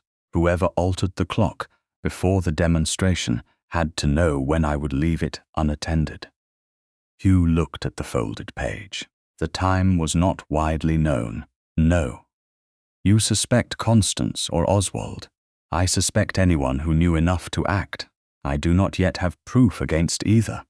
Hugh accepted the correction. "Fair." Philippa waited. He did not speak again immediately. The silence stretched, but unlike the one outside the sealed clock room, this silence felt chosen for honesty rather than avoidance. Finally he said, "I was wrong." Philippa's fingers tightened slightly around the practice key. Hugh continued before she could respond. "Not because the clock moved, not because I should have pretended certainty I did not have. I was wrong because I thought silence made me impartial." His voice remained steady. It did not. Philippa said nothing. He looked directly at her. "I allowed everyone else's suspicion to speak louder than what I already knew of your character and your work." The apology was more precise than she expected. That made it harder to dismiss. "You knew enough to say I had acted honestly," she said. "Yes." "You chose not to." "Yes." There was no defense, no explanation dressed as regret. Hugh lowered his gaze briefly, then lifted it again. I thought if I said less, I would protect the integrity of the inquiry. In truth, I protected myself from the risk of being wrong publicly. Philippa felt the admission settle between them. It did not erase the previous night. It did something more useful. It named it correctly. And now, she asked, now I know silence can be a decision even when a man pretends it is neutrality. Philippa looked away first. On the workbench, her father's loupe lay open beside the blue case. She remembered Hugh asking permission before touching her injured hand. She remembered him rejecting a false alibi. She remembered, too, the sealed door and his refusal to say what he believed. Both men were the same man. The question was whether he understood that. I have not forgiven you, she said. I know. Do not ask me to. I will not. She looked back at him. He meant it. Hugh glanced toward the folded page. Will you give your findings to Mr. Hollingby? Yes. Good. No request that she return. No command that she resume her place. Philippa felt a strange ache in that restraint. You did not come to ask me back? She asked, before she could stop herself. Hugh's expression softened, but only slightly. I came to admit that I failed you. He paused. As for asking you back, I would prefer first to become a man whose request does not sound like another use of your skill. The words reached deeper than she wanted them to. Philippa looked toward the cottage window, where Pendrill Hall stood beyond the trees. The truth may still damage you, then it damages me. You say that now. Yes, Hugh's voice was quiet, and I will have to prove that I mean it later. Philippa turned back to the workbench and picked up her notes. Then begin by taking me to Mr. Hollingby. Hugh inclined his head. Of course. She placed the practice key, the drawing, and her father's loupe into their cases. When she was ready, Hugh opened the cottage door and stepped aside. Not ahead of her, not behind, beside her. Philippa noticed that too, though she said nothing. She had stayed for the truth. Whether Hugh deserved a place beside her in finding it remained to be proved. Mr. Hollingby received them in the smaller morning room, where a low fire burned beneath a marble mantel, and 3 sealed envelopes lay beside his inkstand. Hugh did not speak for Philippa. He stood near the window while she placed the practice key, her drawing of the crescent mark, and her written observations before the magistrate. Mr. Hollingby examined each item slowly. You are saying the copied key was most likely made from a wax impression? He asked. Yes, Philippa replied, and not by a skilled cutter. The defect inside the west longcase lock is consistent with a shallow impression that produced an imperfect copy. Can another clockmaker confirm that? A competent one should. Hugh spoke then. One is already on his way from York. Philippa turned toward him. He had not told her that. Mr. Hollingby noticed the look between them. Mr. Elias Penrose, the magistrate said. He has maintained several important collections in the north. I sent for him after last evening's demonstration. Hugh added, at my request. Philippa looked back at the papers. When will he arrive? Before dusk, if the roads remain clear, Mr. Hollingby said, and when he does, the clock room should be opened in his presence. Philippa was silent. Hugh looked at her. Only if you agree. Mr. Hollingby raised his brows slightly, but said nothing. Philippa understood what Hugh was doing. He was refusing to use his authority, as though restoring her place were his gift to bestow. Yet the choice still belonged to her. I agree, she said. Under one condition. Hugh waited. I lead the inspection.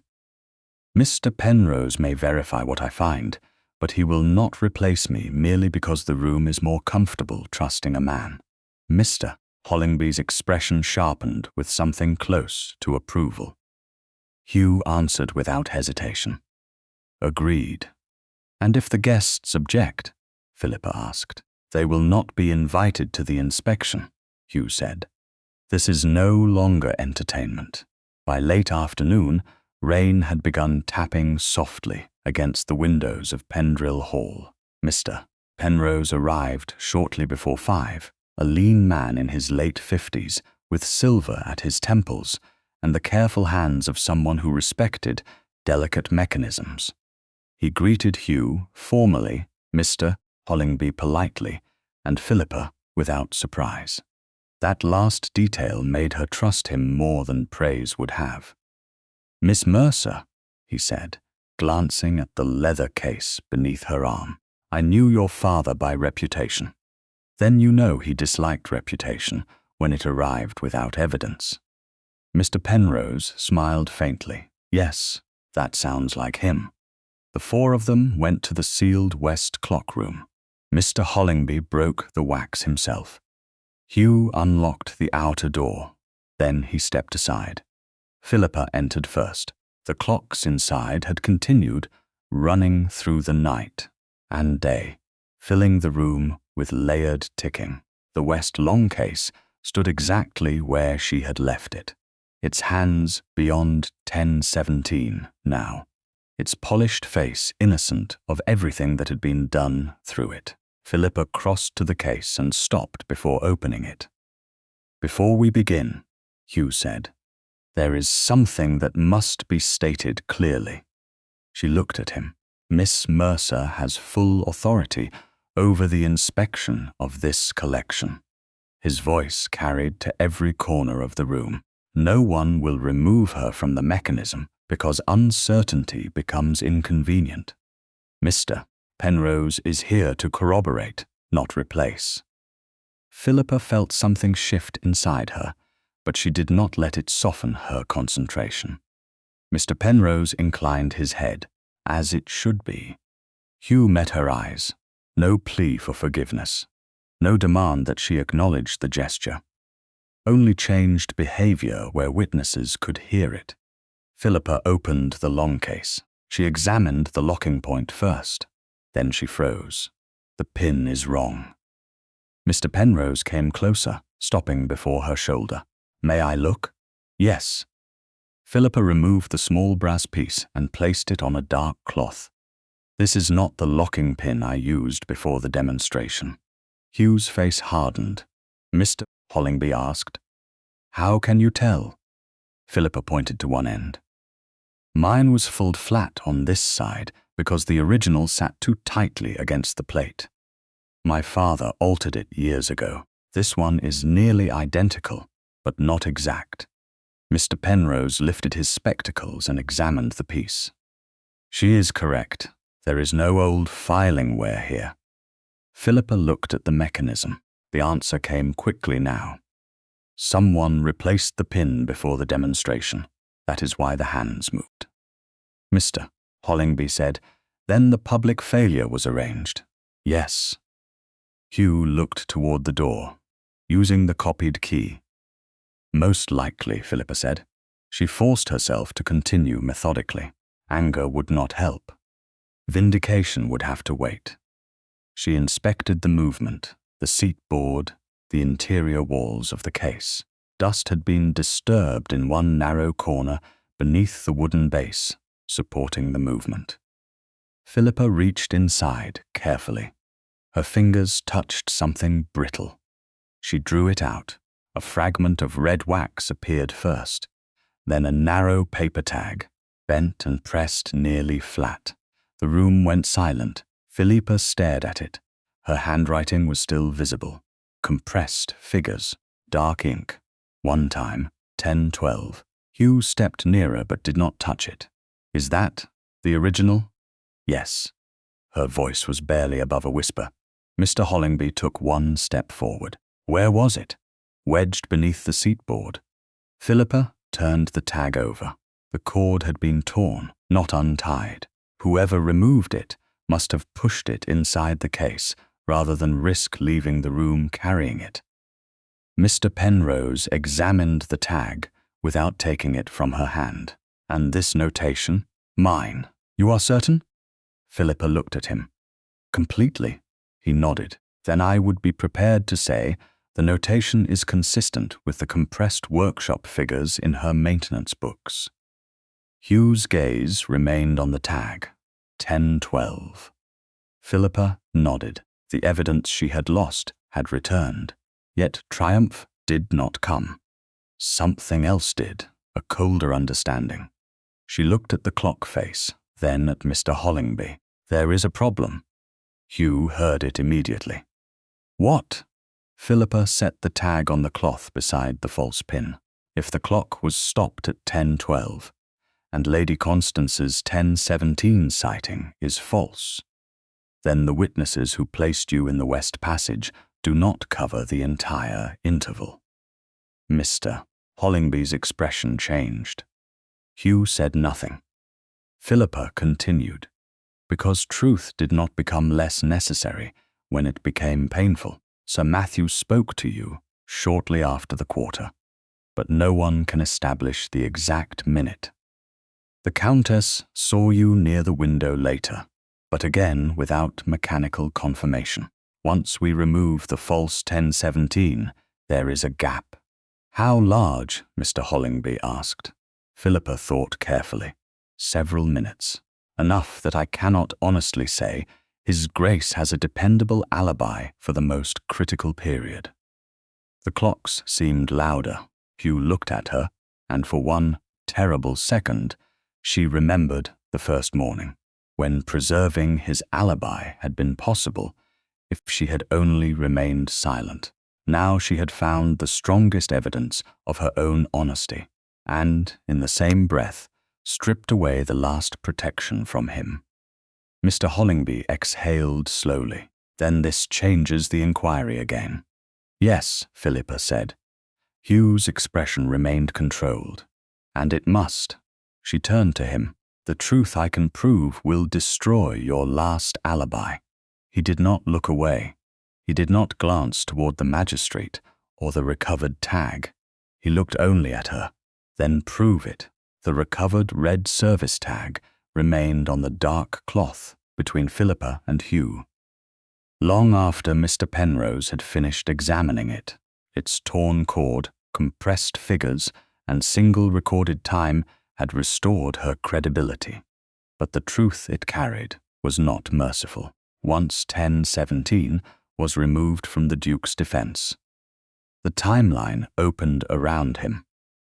There were several minutes no witness could account for with certainty, several minutes in which Hugh might have crossed from the West Passage toward the map room, several minutes in which suspicion could return. Mr. Hollingby took the recovered tag, the false locking pin, and Philippa's notes into his custody, while Mr. Penrose prepared a written statement confirming the physical condition of the mechanism. When the others had gone, Philippa remained in the West clock room with Hugh. The clocks ticked around them, indifferent to rank and consequence. Hugh stood beside the longcase, not touching it. How bad is the gap? He asked. Philippa answered honestly. Bad enough that I cannot place you with certainty for the entire critical interval. How many minutes? Possibly 4, perhaps 5. It depends upon how accurately Sir Matthew and the Countess remember their own movements. Hugh gave a humorless breath. Human memory again. Yes. And the steward's watch? Philippa looked toward the recovered evidence. It proves only that the hands were stopped at 10:17. It does not prove when or why. Hugh nodded slowly. Then someone arranged 3 false certainties: the clock, Constance's statement, the watch, and perhaps the chimes. He turned toward her, all to place me here at a minute that never occurred naturally on that clock. Philippa held his gaze. Yes. Hugh was silent for a moment. If we prove the exact sequence publicly, people may believe the first half and ignore the rest. That is what concerns me. She took a careful breath. If I do this before witnesses, I cannot choose which part of the truth they accept. I cannot force them to understand that a false alibi does not prove guilt. Hugh's face remained calm, but she saw the weight beneath it. Neither of us has that right. Philippa looked at him. He continued. We do not get to decide which facts may exist because some of them are dangerous to me. The words reached the part of her that had still been waiting for proof, not proof that he regretted his silence, proof that he had changed the principle beneath it. You may lose more than reputation, she said. I know. The county will ask why anyone would create false evidence around an innocent man. Then let them ask. Some will decide the simplest answer is that you created it yourself. Then they will be wrong. His voice was steady. But I would rather be suspected because the truth is incomplete than protected by a lie we know is false. Philippa lowered her eyes for 1 second. The answer did not erase what had happened between them. It did something harder and more valuable. It made trust possible again. Then we need a complete reconstruction, she said. Hugh looked toward the longcase. In this room? Yes, before the same witnesses who saw the failed demonstration. And Constance? Especially Constance.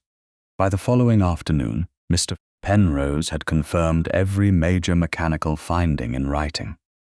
The original red tag bore Philippa's authentic workshop notation. The recovered locking pin had been substituted for the altered original. The shallow crescent damage inside the lock was consistent with an imperfect duplicate key. The walnut bracket clock's strike train had been manually advanced. None of it proved who had done these things, but together the facts destroyed the idea of accident. Someone had altered the collection deliberately. Someone had returned to the clock room more than once. Someone had expected witnesses to trust time because it looked precise. Philippa spent most of the day preparing a sequence of facts for Mr. Hollingby. She was leaving the smaller morning room shortly before dusk when Lady Constance appeared in the corridor. No servant accompanied her. The lamps had just been lit, and the long passage between them was empty. Constance wore deep green silk and an expression of composed fatigue. Miss Mercer. Philippa stopped. Lady Constance, you have been very busy. Yes, and very brave, according to half the house. Philippa heard the edge beneath the compliment. I was not aware half the house had become generous. Constance smiled faintly. You are sharper than people expect. People often expect too little. The smile disappeared. Constance stepped closer, though she kept a proper distance. Must this continue? Philippa studied her.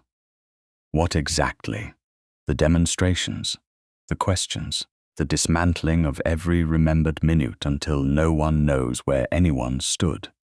Truth sometimes has that effect, or obsession does. Philippa said nothing. Constance looked toward the tall windows at the end of the passage. My brother has faults. We all do. But scandal destroys more than the guilty. That is usually what the guilty rely upon. Constance's eyes returned to hers. Surely 1 minute may remain uncertain. Philippa went completely still. The corridor seemed to narrow. Which minute? She asked. Constance hesitated, only for a fraction of a second. Then she said, the one after 10:12. Silence. Philippa heard a distant clock in another wing mark the half-hour. Nothing else moved. Constance's expression changed as understanding reached her too late. The exact 10:12 service time had never been announced before the guests. Hugh had withheld it deliberately. Mr. Hollingby knew, Mr. Penrose knew, Philippa knew, Hugh knew. Constance should not. Philippa's voice came very softly. How did you know? Constance's face hardened. Know what? That the clock was stopped at 10:12. You must have mentioned it. I did not. Then perhaps His Grace did. He did not. Constance looked away. This conversation is absurd. She moved to pass. Philippa did not touch her or block her path. Lady Constance. The woman stopped. When you gave your statement, you said you saw His Grace beneath the clock at 10:17. Constance turned back slowly. Philippa continued. Now you know the exact minute at which I stopped it, though that fact was deliberately withheld. I will tell Mr. Hollingby what you just said. For the first time, Constance's composure cracked, not dramatically. Her fingers tightened around the edge of her shawl. You have no witness. I have my word. And you believe that will be enough? Philippa met her eyes. You once expected yours to be. Constance left without another word. Philippa did not wait.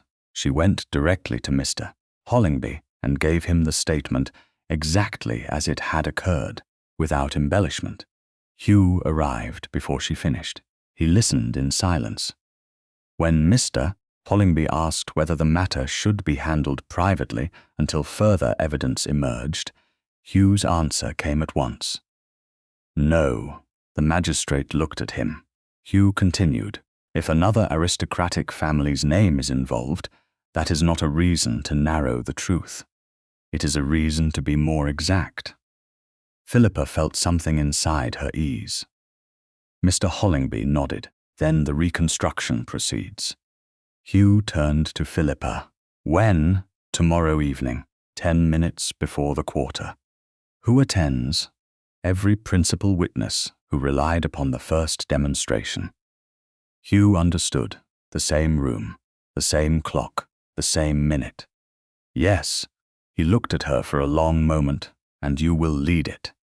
Philippa held his gaze. I will. The following evening the west clock room filled under candlelight. Mr. Hollingby stood near the door. Mr. Penrose waited beside the longcase. Sir Matthew, the Countess, Oswald, Constance, and the principal witnesses took their places. Hugh remained several feet behind Philippa. Not in front of her. The doors closed. At exactly 10:12, Philippa stopped the clock. Then everyone waited. At 10:12, Philippa disengaged the motion of the west longcase clock exactly as she had done before, then stepped back and folded her hands. Mr. Penrose leaned in only long enough to verify the position of the locking point. Mr. Hollingby stood near the door with the recovered red service tag in his possession. The principal witnesses formed a loose semicircle around the room, each person watching the clock with the nervous concentration of someone who had finally realized that a minute could become dangerous. Hugh remained several feet behind Philippa. He had chosen his place deliberately, not ahead of her, not between her and the witnesses. Beside the truth, but not claiming it. The room was quiet except for the layered ticking of the surrounding clocks. Another mechanism across the room marked 10:13. The longcase did not move. Philippa kept her eyes on the dial. No one spoke. At 10:14, a small carriage clock on the mantel advanced. The west longcase remained fixed at 10:12. Lady Constance shifted slightly. Lord Oswald did not. He stood with one hand resting against the back of a chair, his expression calm enough to appear almost bored. Philippa had learned not to trust polished calm. At 10:15, quarter chimes sounded from another part of the house. One clock entered the sequence, then another answered. The longcase did not move. Mr. Penrose looked toward Mr. Hollingby and gave a single nod. The magistrate said nothing. At 10:16, a woman near the door drew a careful breath. Philippa heard it clearly. Constance did not look at the witnesses now. She looked only at the longcase. The clock remained at 10:12. Then another clock in the room reached 10:17. The west longcase did not. Philippa waited one more heartbeat before she spoke. At 10:17, this clock had not moved 1 minute beyond 10:12. Her voice was calm. The silence that followed felt different from the one after her failed demonstration. Then she had been trapped inside doubt. Now every person in the room had watched the proof arrive in real time. Philippa turned toward the witnesses. The minute in Lady Constance's statement was impossible. Constance's face remained composed, but her fingers tightened around the edge of her fan. Mr. Hollingby stepped forward and placed the recovered red service tag on the table. Mr. Penrose spoke next. I examined the mechanism independently. Miss Mercer's account is correct. When properly disengaged, the clock cannot advance its hands under its own power. Philippa lifted the substitute locking pin and placed it beside the tag. This is the pin found in the clock after the failed demonstration. It is not the original piece I used. Someone substituted it. Mr. Penrose nodded. I have verified that as well. Philippa then held up her drawing of the crescent damage inside the lock. The case was opened with an imperfect duplicate key. The mark inside the lock matches the defect produced by a shallow wax impression and a badly cut copy. Oswald finally spoke, all of which proves that someone tampered with the clock. Philippa looked at him. Yes, but not who, not by itself. His mouth curved faintly. Then perhaps we should resist theatrical conclusions. Hugh's gaze sharpened, but he did not interrupt. Philippa continued.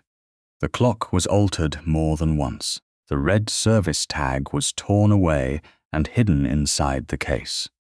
The hands were moved manually. The original locking pin was replaced before my first public demonstration. The chime mechanism of another clock was advanced to distort the sequence people remembered hearing. A murmur passed through the room. Philippa faced Constance. You testified that you saw His Grace beneath this clock when it showed 10:17. Constance lifted her chin. That is what I remembered. But this clock could not have shown that minute, naturally. Then perhaps I saw a different clock. You named this one. Then perhaps I was mistaken. Philippa stepped no closer. She did not need to. Yesterday, you told me that surely 1 minute might remain uncertain. Constance's expression changed by 1 degree. I may have said something similar. You then referred to the minute after 10:12. The room became utterly still. Philippa continued. The exact service time had not been revealed publicly. It was known only to His Grace, Mr. Hollingby, Mr. Penrose, and me. Constance looked toward Hugh. Then one of them told me. Hugh's voice came quiet and cold. No one did. Constance's composure began to strain. You cannot know that. I know what I did not say, Mr. Hollingby added, and I know what I did not disclose. Mr. Penrose inclined his head, as do I. Philippa asked the question once more. How did you know the clock was stopped at 10:12? Constance's fan closed sharply in her hand. I do not remember. But you remembered 10:17 with extraordinary precision. The contrast settled over the room. Oswald stepped forward. This is absurd. My sister has been questioned repeatedly. A careless phrase does not make her part of a conspiracy. Philippa turned toward him. No, but removing the red tag does. Constance's face lost color.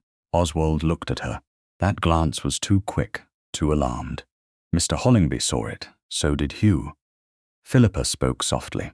You knew about the service time because you knew about the tag. Constance shook her head. No. Then say you never touched it. Constance opened her mouth. No words came. Oswald moved toward her. Constance. The warning in his voice was unmistakable. Something inside her broke then Not loudly, but visibly. I only removed the tag. The room inhaled as one. Oswald went still. Constance continued, her words coming faster now. I was told it would protect the family. I was told no one would be harmed by it. Philippa asked, "Who told you?" Constance looked at her brother. She did not need to say the name. Oswald's expression changed at last. The calm vanished. "You foolish woman." Hugh moved one step forward, but Philippa lifted a hand slightly. She was not finished. "Did you obtain the copied key?" Constance shook her head. Oswald said it had already been arranged. "Did you alter the clock before the first demonstration?" "No." "Did you know someone would?" Constance closed her eyes. "Yes." Oswald turned toward Mr. Hollingby. "She is frightened and confused. You cannot accept this." The magistrate's face had become unreadable. "I can record it." Hugh then nodded to a footman near the door. The servant brought forward a leather packet sealed earlier that day. Hugh placed it on the table. "Mr. Swain's estate records." Oswald's eyes fixed on the packet. Hugh continued.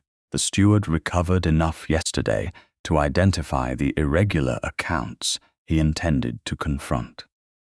He also provided a written statement." Mr. Hollingby opened the packet and withdrew the paper. Philippa watched Oswald's composure finally fail. Not dramatically. His shoulders tightened. His breathing changed. Hugh said, "Mr. Swain confronted you because funds had been diverted from estate investments under your management." Oswald gave a bitter laugh. "And now the word of an injured old man is enough to condemn me."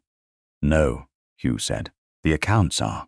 Mr. Hollingby spoke next, and the copied key, the altered clocks, the false timing, Lady Constance's admission. Oswald looked around the room as though searching for someone still willing to believe rank could outrun evidence. No one moved. Philippa understood the plan fully then, and she said it aloud. "You never meant the false alibi to protect His Grace permanently. You meant him to trust it first." Oswald's eyes snapped toward her. Philippa continued. "Then, once he had publicly relied upon 1017, you would expose the impossible clock and make it appear that he had manipulated his own evidence." Hugh added, "My credibility would be destroyed before I could expose the missing funds." Oswald's expression hardened. "You have no proof I touched that clock," Philippa answered. "You did not need to. You had only to direct those who did." He looked at her with open contempt now. "And what are you supposed to be in all this? A clockmaker's daughter who made herself indispensable to a duke and now expects applause?" Hugh moved then. Not in front of Philippa, beside her. Miss Mercer risked her livelihood to tell a truth that could have destroyed me. You risked every person in this house to preserve yourself. Do not speak to me of rank." No one answered. Mr. Hollingby turned toward the constable waiting outside the door. The man entered. "Lord Oswald Deverill will remain in custody pending formal proceedings." Constance lowered her head. Her statement would be recorded with the rest of the evidence. The room did not erupt. There was no applause. That would have made the moment smaller. Instead, the same people who had once laughed softly at Philippa's certainty now stood in silence while the clock behind her remained fixed at 10:12. Hugh turned to her, and his voice carried clearly enough for every witness to hear. Miss Mercer was not useful because she served this house. She was necessary because she refused to let this house lie to itself. Philippa looked at him. She had once wanted him to say publicly that he believed her. Now he had done more. He had let her lead the truth without taking it from her. After the room emptied, only the two of them remained beside the longcase. Hugh looked at the motionless hand. "I believed you too late once." Philippa did not soften the answer. Then do not ask me to forget it. He met her eyes. I will not. Several months passed before Pendrill Hall felt like a house governed by time rather than suspicion. Winter came first, settling pale frost along the stone's terraces and drawing the household inward. But by early spring, the estate had begun to recover its ordinary rhythms. Mr. Swain regained enough strength to leave his rooms and later retired with a pension secured by Hugh, though the old steward insisted on visiting the estate office once a week because, as he told Philippa, a man can retire from wages but apparently not from noticing mistakes. Oswald's financial fraud was established through the estate accounts, Mr. Swain's testimony, and the evidence surrounding the false alibi. He lost the influence he had tried so desperately to preserve, and was convicted of the principal wrongdoing attached to the scheme. Constance's part in removing the service tag, concealing knowledge of the copied key, and giving false testimony was formally recorded. Her social standing collapsed with a swiftness that would once have seemed cruel to Philippa. Now, she understood that consequences were not cruelty merely because the guilty disliked them. No marriage alliance came to rescue the Deverell name. No powerful family quietly restored what had been lost. The damage remained where it belonged. Philippa did not become Hugh's wife immediately after the truth came out. She did not even promise to. The morning after the final reconstruction, she returned to the clockmaker's cottage and stayed there. Hugh did not send flowers. He did not send jewelry. He did not arrive with a grand declaration and expect a wounded woman to reward him for learning one lesson. Instead, he sent a single note asking when she would be willing to discuss the future of the Pendrill clock collection. Philippa agreed to meet him 3 days later in the small estate office beside the west courtyard. Mr. Hollingby was present for part of the meeting, as was Mr. Penrose, who had returned to York but provided written recommendations. Hugh placed a formal agreement on the table. Philippa read every line. She would remain the paid custodian and repair specialist of the Pendrill collection by her own choice. She would have a dedicated workshop. She would hold authority over conservation decisions. Any assistants would be selected for competence rather than favor. Her professional position would not depend upon marriage, and if she married, her work would continue unless she herself chose otherwise. Philippa read the final page twice. Then she looked at Hugh. You realize this gives me the right to disagree with you in writing. I was hoping it would save time. She almost smiled. And if I refuse one of your instructions, I shall attempt to survive the shock. Mr. Hollingby coughed into his hand, poorly concealing amusement. Philippa signed. Hugh did not look triumphant. That mattered. He only said, "Thank you." From that day forward he courted her properly, slowly. There were letters when he travelled to London on estate business, morning calls when she stayed with a widowed cousin in York, and walks across the Pendrill grounds. Under conditions no gossip sheet could twist without effort. Hugh never asked her to forget the night he had sealed the room against her. Philippa never pretended the memory had disappeared. They simply continued. Trust returned not in a single dramatic moment, but in dozens of smaller ones. Hugh consulted her before making decisions that affected the collection. He listened when she told him a repair could not be hurried. He accepted correction without turning it into charm.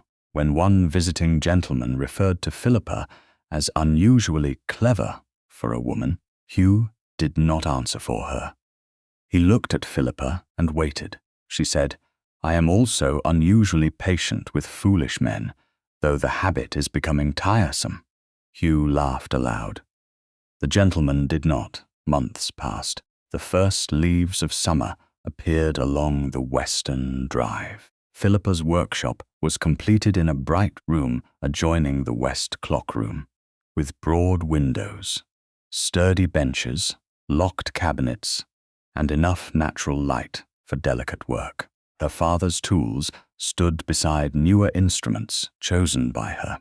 The old dark blue leather case, containing his brass loop, remained near her right hand. She kept it there not because grief required constant touching, but because memory had finally stopped feeling like an obligation. One afternoon, Hugh entered after knocking. Philippa was adjusting the escapement of a small bracket clock and did not look up immediately. "You are early," she said, "by 7 minutes. I am wounded by the accusation. You own 37 clocks. You have no excuse." 39. Philippa looked at him. "You bought 2 more. One was a gift, and the other—" Hugh paused. A lapse in judgment. How serious. French. She shook her head and returned to the mechanism. Hugh waited until she finished before speaking again. That, too, had become familiar. When Philippa set down her tool, she realized he was more serious than usual. He stood near the window, with one hand resting against the back of a chair. No velvet box lay in sight. No servants waited outside. No dramatic arrangement of flowers declared what he intended. Philippa appreciated that more than she could say. Hugh looked at her father's loop, then at her. "Marriage will not make my failure disappear." Philippa went still. He continued, "I do not want it to." She said nothing. "I once believed that regret could be corrected by behaving properly afterward. Perhaps sometimes it can, but I do not think trust works that way." His voice remained quiet. "You told me not to ask you to forget. I have tried not to." Philippa felt her throat tighten. Hugh stepped closer, but not too close. "I will not ask you to forget the man who remained silent when he should have spoken. I can only ask whether the man who learned from it may walk beside you." The room seemed suddenly full of small sounds. A distant clock striking the quarter, the faint scrape of a branch against glass, Philippa's own breath. Hugh did not kneel. Not yet. He waited. She looked at him for a long moment. "And if I continue to disagree with you in writing, I expect it. And if I refuse to stop working, then I shall be married to a woman who works. And if I tell you that one of your clocks is ugly," Hugh considered this, "I may require time." Philippa laughed then, a real laugh, unguarded and warm. His expression softened. She crossed the distance between them and stopped close enough to see the tension in his face. "You have learned one thing badly," she said. "Only one, for now. What is it? You still believe you must ask every important question as though the answer may be a sentence." Hugh's mouth curved. "Then may I ask this one badly?" Philippa nodded. He did kneel then. No audience, no social calculation. Only Hugh, looking up at her with more vulnerability than he had shown before a magistrate or a room full of aristocrats. "Philippa Mercer, will you marry me?" She let him wait 3 heartbeats, perhaps 4. Yes. He closed his eyes once before rising. When he took her hand, he did so gently, as though remembering the first time he had asked permission to touch one injured finger. Their marriage took place months later in the estate chapel, quietly enough to satisfy them, and grandly enough to satisfy everyone else. Philippa became Duchess of Wychbury. She also remained the working custodian and repair specialist of the Pendrill collection. The title changed how society addressed her. It did not change what her hands knew. 1 year after the night of the false alibi, Philippa stood in her workshop beside the restored West longcase clock. Her father's brass loop lay open beside its worn blue leather case. Hugh stood near the workbench, not supervising, not interrupting, simply present. The clock reached 10:16. Philippa watched the minute hand. Once, that movement had carried accusation, manipulation, and fear. Now the mechanism ran cleanly, honestly. The hand advanced, 10:17. No one gasped, no one lied, no one needed saving from the minute. Philippa closed her father's loop and looked at Hugh. He offered his hand. She took it. The clock continued, beyond 10:17. And for the first time in her life, Philippa did not feel that time was something she had to defend against the people who misused it. It belonged to no duke, no witness, no frightened family, and no clever fraud. It simply moved forward, and so did she.